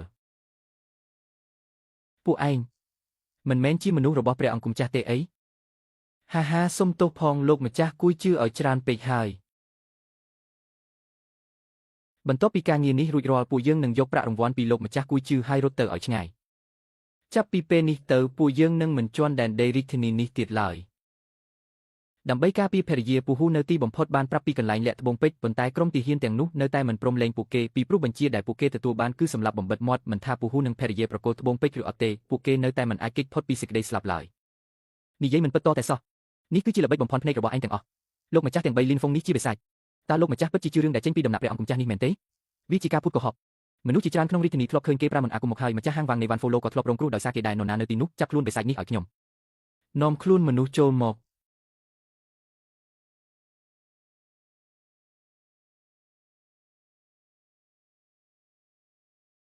មិនក៏ជាឯងទៅវិញអាមនុស្សឥតប្រយោជន៍មិនមែនខ្ញុំប្រាប់ឲ្យឯងរត់ទៅឲ្យឆ្ងាយទេអីព្រះអង្គម្ចាស់ទូបង្គំសុំទោសព្រះអង្គម្ចាស់ទូបង្គំសុំទោសព្រះអង្គម្ចាស់តើប្តីប្រពន្ធពូហ៊ូគឺឯងជាអ្នកសម្លាប់មែនទេគឺលោកម្ចាស់គួយជឿទូបង្គំធ្វើតាមបញ្ជារបស់លោកម្ចាស់ឯងនិយាយឈួតអាសត្វឆ្កែឯងចង់ទម្លាក់កំហុសមកលើខ្ញុំមែនទេព្រះអង្គម្ចាស់មនុស្សម្នាក់នេះនិយាយកុហកទាំងស្រុងគេចង់ទម្លាក់កំហុសលើទូបង្គំនរណានៅទីនោះអូហាម្នាក់នេះទៅកាត់ក្បាលទៅ យ៉ាងស៊ូនចិនឯងបានសម្លាប់ប្តីប្រពន្ធពូហ៊ូដើម្បីបិទបាំងការពិតនៃរឿងកាលពី3ឆ្នាំមុនឥឡូវនេះភូស្តាងមានគ្រប់គ្រាន់តើឯងនៅមានអ្វីត្រូវដោះសារទៀត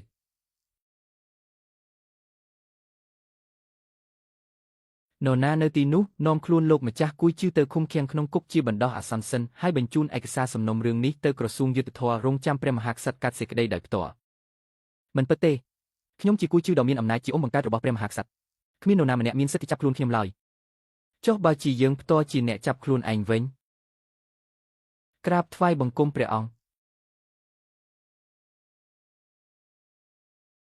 យ៉ាងស៊ូនចិនព្រះរាជវង្សបានលុបឈ្មោះឯងចេញពីបញ្ជីខ្សែរាជវង្សរួចហើយ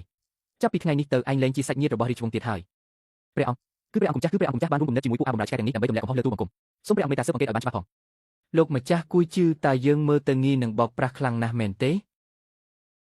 ទូលបង្គំមិនហ៊ានទេទូលបង្គំមិនហ៊ានទេនរណានៅទីនោះគួយជឿបានខុបខិតជាមួយឆ្មាំដំណាក់ខាងកើតសម្រាប់គ្រួសារពូហ៊ូឥឡូវនេះភូស្តាងមានច្បាស់លាស់ហើយនាំខ្លួនជនល្មើសទៅឃុំក្នុងគុករងចាំថ្ងៃកាត់ទោសព្រះអង្គមេត្តាលើកលែងទោសផងព្រះអង្គមេត្តាលើកលែងទោសផងសំណុំរឿងឪពុកម្ដាយរបស់ក្មេងទាំងពីរនាក់នោះកាលពី3ឆ្នាំមុនយើងនឹងចាត់តាំងរាជទូតពិសេសទៅស៊ើបអង្កេតឡើងវិញអោព្រះគុណព្រះអង្គនាំខ្លួនទៅមេឃពិតជាមានភ្នែកមែនឪពុកម្ដាយរបស់ក្មេងទាំងពីរនាក់នោះឥឡូវនេះនៅឯបរលោកអាចបិទភ្នែកចិត្តហើយចំពោះការដាក់ទោសចុងក្រោយលើលោកគួយជឿយើងត្រូវរងចាំលទ្ធផលស៊ើបអង្កេតរបស់ព្រះអង្គជាមុនសិនទោះជាយ៉ាងណាក៏ដោយក៏ដល់ពេលដែលត្រូវអបអរសាទរឲ្យបានសមរម្យដែរខ្ញុំសូមប្រកាសថាថ្ងៃនេះនៅភោជនីយដ្ឋានហ្វុងស៊ីវរាល់មុខម្ហូបទាំងអស់ត្រូវបញ្ចុះតម្លៃពាក់កណ្ដាលកូនសម្លាញ់ឪពុកពិតជាសប្បាយចិត្តណាស់ដែលឯងអាចកម្ចាត់យ៉ាងស៊ូនចិនដែលជាគ្រោះថ្នាក់បង្កប់នេះបានដោយស្របច្បាប់សំណុំរឿងនេះឯងមានគុណបំណាច់ធំណាស់ប្រាប់មកមើលតើឯងចង់ឲ្យឪពុកដល់រង្វាន់អ្វីខ្លះព្រះបតាកូនមិនហ៊ានទទួលគុណបំណាច់នេះម្នាក់ឯងឡើយលើកនេះដែលអាចទម្លាក់លោកគួយជាបានលីនហ្វុងគឺជាអ្នកមានគុណបំណាច់ធំបំផុតតើជាពាណិជ្ជករហ៊ូជនជាតិស៊ីយូម្នាក់នោះឬពិតប្រាកដណាស់ព្រះបតាទឹកម្ទេសដែលកូនបានធ្វើជូនព្រះអង្គកាលពីលើកមុនតើព្រះអង្គបានសាកល្បងហើយឬនៅយើងបានសាករួចហើយទឹកម្ទេសនោះគ្មានអ្វីអស្ចារ្យទេនៅឆ្ងាយពីម្ហូបរាជវាំងរបស់យើងណាប្រសិនបើព្រះបតាមិនសពព្រះតីទេតើអាចប្រគល់វាឲ្យកូនវិញបានទេកូនពិតជាស្រឡាញ់ទឹកម្ទេសនោះខ្លាំងណាស់យើងញ៉ាំអស់ហើយតោះទៅនាំយើងទៅមើលភោជនីយដ្ឋានរបស់ថៅកែលីននោះបន្តិចមើលក្រាបថ្វាយបង្គំព្រះអង្គអ្នករាល់គ្នាមិនបាច់មានពិធីការច្រើនទេធ្វើខ្លួនធម្មតាទៅព្រះអង្គ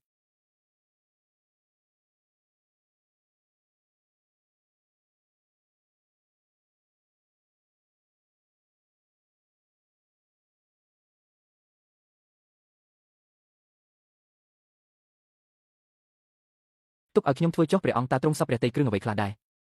ទាំងនេះសុទ្ធតែជាម្ហូបឆ្ងាញ់ប្រចាំតំបន់ស៊ីយូរបស់ឯងមែនទេ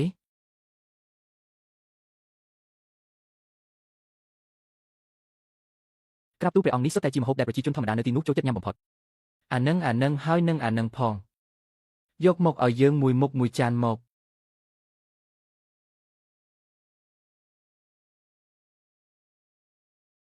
នោះហើយនឹងនោះទៀតយកមកពីចំណែកមក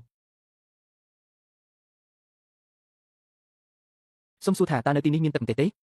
ព្រះវររាជបតាទឹកម្ទេសនេះទោះបីជានៅស្រុកស៊ីយីក៏ជាទ្រព្យសម្បត្តិដ៏កម្រដែលពិបាករកបានដែរដបដែលកូនថ្វាយពីមុននោះគឺអ្នកស្រីលីនចំណាយអស់ជាច្រើនទើបបានមកព្រះអង្គសួរដេញដោលបែបនេះមិនមែនកំពុងធ្វើបាបអ្នកស្រីលីនទេអូសុំទោសអាហារទាំងនេះទោះបីជាធំក្លិនក្រអូបឈ្ងុយឆ្ងាញ់ក៏ដោយប៉ុន្តែម្ហូបដែលពួកចុងភៅលួងធ្វើថ្វាយយើងរាល់ថ្ងៃនោះមួយណាដែលថាមិនមានសោភ័ណភាពនិងរសជាតិឆ្ងាញ់នោះនេះវានៅតែពិបាកលេបដដែលបើគ្មានទឹកម្ទេសទេយើងគិតថានៅតែញ៉ាំមិនចូលដដែល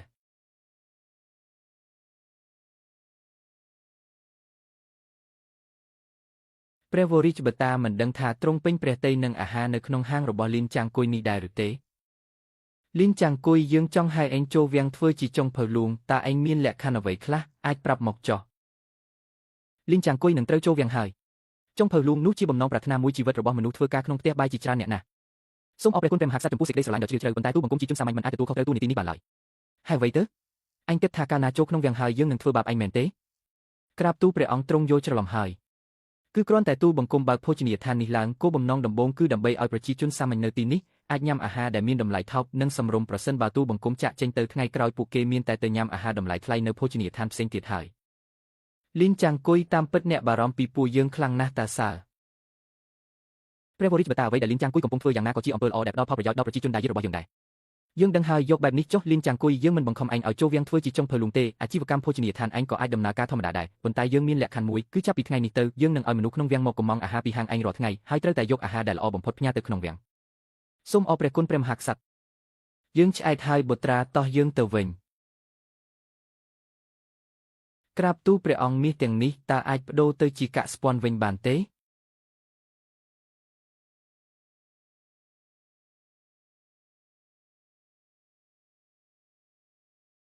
ក្រាបទូលព្រះអង្គរីទូតបានស៊ើបអង្កេតច្បាស់ហើយកាលពី3ឆ្នាំមុនករណីឪពុកម្ដាយរបស់កុមារទាំងពីរនាក់នោះឃាតករនៅពីក្រោយពិតជាព្រះរាមថ្លៃមែនក្រាបទូលព្រះអង្គយ៉ាងស្វៀនចិនប្រព្រឹត្តល្មើសច្បាប់សាហាវឃោឃៅខ្លាំងណាស់ប្រសិនបើមិនកាត់ទោសប្រហារជីវិតទេពិបាកនឹងរងាប់កំហឹងប្រជាជនណាស់ដល់ពេលញ៉ាំបាយហើយក្រាបទូលព្រះអង្គឥឡូវនេះកំពុងតែពិភាក្សាអំពីសំណុំរឿងរបស់ព្រះរាមថ្លៃនៅឡើយញ៉ាំឲ្យឆ្អែតសិនសឹមនិយាយយើងបានកុម្ម៉ង់អាហារឆ្ងាញ់ពីស្រុកស៊ីយីនៅក្រៅវាំងពួកឯងទាំងអស់គ្នាក៏សាកល្បងមើលទៅ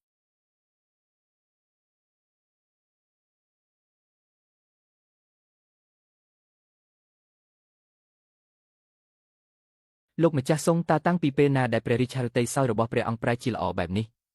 តើរបស់ទាំងនេះពិតជាឆ្ងាញ់ជាងរបស់ដែលធ្វើនៅក្នុងផ្ទះបាយលូងមែនទេពួកឯងញ៉ាំទៅហេតុអ្វីមិនញ៉ាំឈ្ងុយពិតជាឈ្ងុយណាស់លើលោកនេះពិតជាមានរបស់ឆ្ងាញ់បែបនេះមែន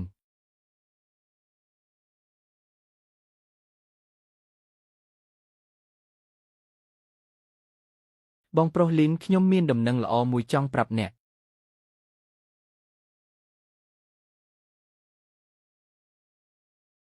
អាហារលួងដែលអ្នកផ្ញើទៅក្នុងវាំងកាលពីម្សិលមិញពួកមន្ត្រីនិងព្រះមហាក្សត្របានសោយជាមួយគ្នាហើយមន្ត្រីទាំងអស់សុទ្ធតែសរសើរមិនដាច់ពីមាត់ចំពោះអាហារដែលភោជនីយដ្ឋានរបស់អ្នកផ្ដល់ជូន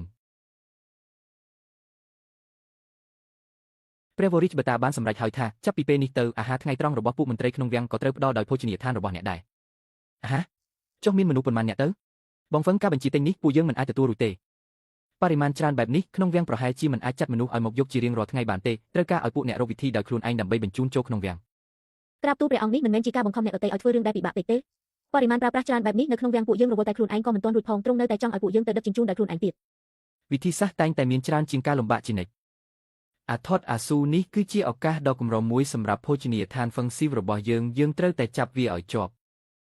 ក្រាបទូលព្រះអង្គសូមផ្ដល់ពេលវេលាឲ្យទូលបង្គំបន្តិចទូលបង្គំនឹងរកវិធីដោះស្រាយបញ្ហាទាំងនេះបើអញ្ចឹងខ្ញុំនឹងរងចាំដំណឹងល្អពីបងប្រុសលីនហើយបងហ្វឹងពឹងផ្អែកតែលើពួកយើងពីរនាក់ទោះបីជារត់ដាច់ជើងក៏មិនអាចគ្រប់គ្រងការបញ្ជាទិញច្រើនបែបនេះនៅក្នុងវាំងបានដែរខ្ញុំធ្វើការដឹកជញ្ជូនរហូតមកដល់ពេលនេះជាលើកទី1ហើយដែលជួបប្រទះស្ថានភាពការបញ្ជាទិញច្រើនហូរហៀរបែបនេះអាថតឯងមើលទៅហាក់ដូចជាប្រញាប់ខ្លាំងណាស់មែនទេមានលុយនៅចំពោះមុខតែរកមិនបានខ្ញុំច្បាស់ជាប្រញាប់ហើយបងហ្វឹងអាថតថ្ងៃស្អែកឯងទៅជាមួយខ្ញុំទៅក្រុមហ៊ុនចាស់របស់យើងមួយជើងបងហ្វឹងតើបងចង់ធ្វើអ្វី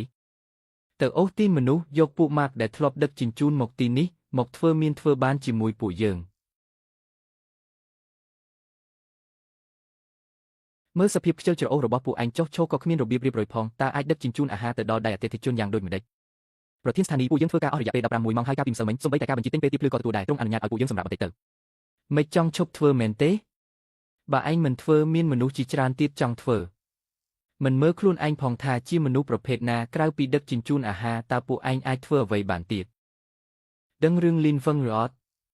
អតីតសហការីរបស់អ្នកគឺដោយសារតែតែងតែខ្ជិលច្រអូសនិងលួចលាក់ធ្វើការមិនល្អទើបពេលនេះត្រូវបានក្រុមហ៊ុនបញ្ឈប់ពីការងារហើយត្រូវបានក្រុមហ៊ុនកាត់បន្ថយបុគ្គលិកហើយបងហ្វុងប្រធានស្ថានីយ៍លីនហ្វុងឯងនៅហ៊ានត្រឡប់មកវិញទៀតអេមែនទេបន្ទាប់ពីចាក់ចេញពីខ្ញុំទៅឯងរកការងារធ្វើមិនបានទៀតមែនទេឥឡូវស្ដាយក្រោយហើយមែនទេចង់ត្រឡប់មកវិញក៏បានទៅថ្ងៃមុខប្រាក់ខែត្រូវកាត់ពាក់កណ្ដាលលុបចោលថ្ងៃឈប់សម្រាកទាំងអស់ហើយរាល់ថ្ងៃត្រូវស្ម័គ្រចិត្តធ្វើការថែមម៉ោងយ៉ាងហោចណាស់4ម៉ោងខ្វះ1ម៉ោងត្រូវកាត់ប្រាក់ខែ100ឯងក៏ដូចគ្នាដែរបងប្អូនទាំងអស់គ្នាខ្ញុំផ្ដល់ឱកាសខ្លាយជាអ្នកមានមួយឲ្យអ្នករាល់គ្នាតើចង់ទៅជាមួយខ្ញុំទេលីនហ្វុងឯងមិនឆ្លុះកញ្ចក់មើលខ្លួនឯងទេអីត្រឹមឯងនឹងរៀនសូត្រក៏គ្មានសមត្ថភាពក៏គ្មាននៅចង់នាំអ្នកដទៃទៅមានបានទៀតលីនហ្វុងខ្ញុំស្មានតែឯងដឹងខុសហើយមិននឹកស្មានថាឯងបែរជាមកដណ្ដើមមនុស្សរបស់ខ្ញុំទៅវិញខ្ញុំប្រកាសថាស្ថានីយ៍នេះនឹងមិនទទួលយកឯងនឹងមេងឆាវជាដាច់ខាតមិនត្រឹមតែប៉ុណ្ណឹងទេខ្ញុំនឹងតាក់ទងទៅប្រធានស្ថានីយ៍ផ្សេងទៀតដាក់ឯងនឹងមេងឆាវក្នុងបញ្ជីខ្មៅពួកឯងទាំងពីរនាក់ទៅថ្ងៃមុខមិនបាច់ដឹកអាហារទៀតឡើយ នេះជាលទ្ធផលដែលពួកឯងហ៊ានធ្វើឲ្យខ្ញុំខឹងអ្នកទាំងអស់គ្នាខ្ញុំសុំសួរមួយម៉ាត់តើថៅកែបែបនេះស័ក្តិសមពួកយើងធ្វើការឲ្យទៀតទេបងប្អូនណាដែលទុកចិត្តខ្ញុំមកតាមខ្ញុំនរណាហ៊ានទៅជាមួយវាឈ្មោះរបស់ពួកឯងក៏ត្រូវចូលបញ្ជីខ្មៅដែរចាប់ពីពេលនេះទៅនៅក្រុងជាងឈឹងគុំសង្ឃឹមថានឹងបានដឹកអាហារទៀតអសោះបងហ្វុងខ្ញុំទៅជាមួយបងវាប្រើពួកយើងដូចសត្វធាតុវាគ្មានដែលចាត់ទុកពួកយើងជាមនុស្សឡើយតាមថៅកែបែបនេះធ្វើការមួយជីវិតមានតែធ្វើបាបខ្លួនឯងទេបងហ្វុងខ្ញុំក៏ទៅជាមួយបងដែរពួកយើងក៏ទៅតាមបងហ្វុងដែរល្អណាស់ប្រាក់ខែនេះត្រូវកាត់ទាំងអស់នាំគ្នាទៅឲ្យផុតទៅលុយនឹងទុកទិញក្តាររំឈូសខ្លួនឯងទៅចុះបងហ្វុង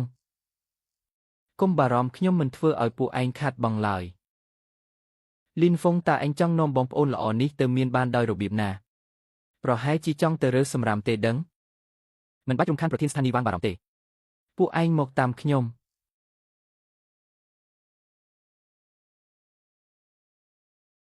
ពួកឯងឆ្លាតណាស់ធ្វើការសម្រេចចិត្តបានត្រឹមត្រូវខំធ្វើការជាមួយខ្ញុំទៅថ្ងៃក្រោយខ្ញុំមានបានមិនភ្លេចពួកឯងឡើយទៅនាំគ្នាទៅធ្វើការទៅបងហ្វុងនេះជាអ្វីកិច្ចព្រមព្រៀងរក្សាការសម្ងាត់បន្ទាប់ពីនេះរឿងដែលខ្ញុំនឹងនាំពួកឯងទៅឃើញអាចនឹងធ្វើឲ្យពួកឯងភ្ញាក់ផ្អើលដូច្នេះត្រូវតែចុះហត្ថលេខាលើកិច្ចព្រមព្រៀងរក្សាការសម្ងាត់សិនបងប្អូនណាដែលមិនចង់ចុះហត្ថលេខាអាចចាក់ចេញបានឥឡូវនេះ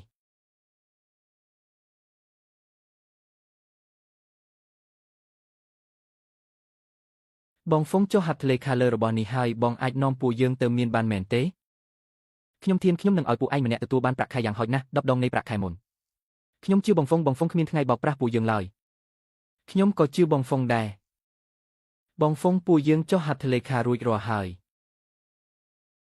ពួកឯងមកតាមខ្ញុំបន្ទាប់ពីនេះទោះបីជាឃើញអ្វីក៏ដោយកុំស្ទាក់ស្ទើរសម្រុកចូលទៅតែម្ដងធ្វើឲ្យលឿនឡើង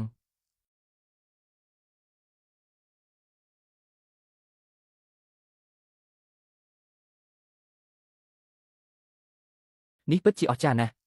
តាមបងហ្វុងពួកយើងអាចធ្វើដំណើរឆ្លងភពបានកាក់ស្ពាន់ដែលមនុស្សបុរាណប្រើសុទ្ធតែជាកាក់ដែលយងធំប៉ាវដែលជាវត្ថុមានតម្លៃអាចលក់បានតម្លៃខ្ពស់នៅក្នុងទីផ្សារវត្ថុបុរាណទូទាំងពិភពលោកថ្ងៃស្អែកពួកឯងទៅតាមខ្ញុំផ្អែកលើការកំងពីក្នុងវាំងទៅរកហាងដែលត្រូវគ្នាដើម្បីកំងអាហារពួកយើងនឹងនាំគ្នាដឹកអាហារទៅសម័យបុរាណ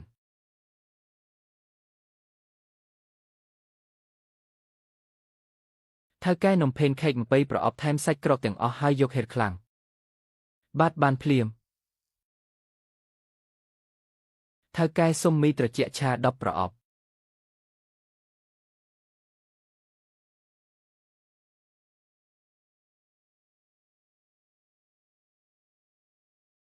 បងហ្វុងទិញរួចរាល់អស់ហើយចេញដំណើរ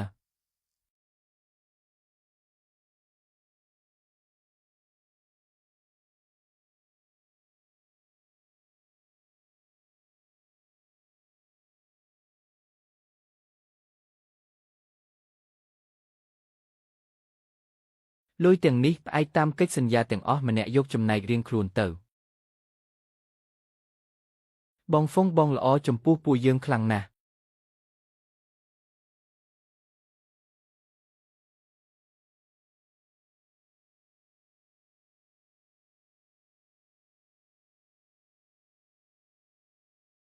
លោកលីនហ្វុងក្នុងនាមជាសហគ្រិនលំដាប់លេខ1នៅលីនជាងតើលោកអាចប្រាប់បានទេថាតើលោកពឹងផ្អែកលើមិត្តរួមការងារដឹកជញ្ជូនពី3នាក់ដើរមកដល់ចំណុចនេះដោយរបៀបណា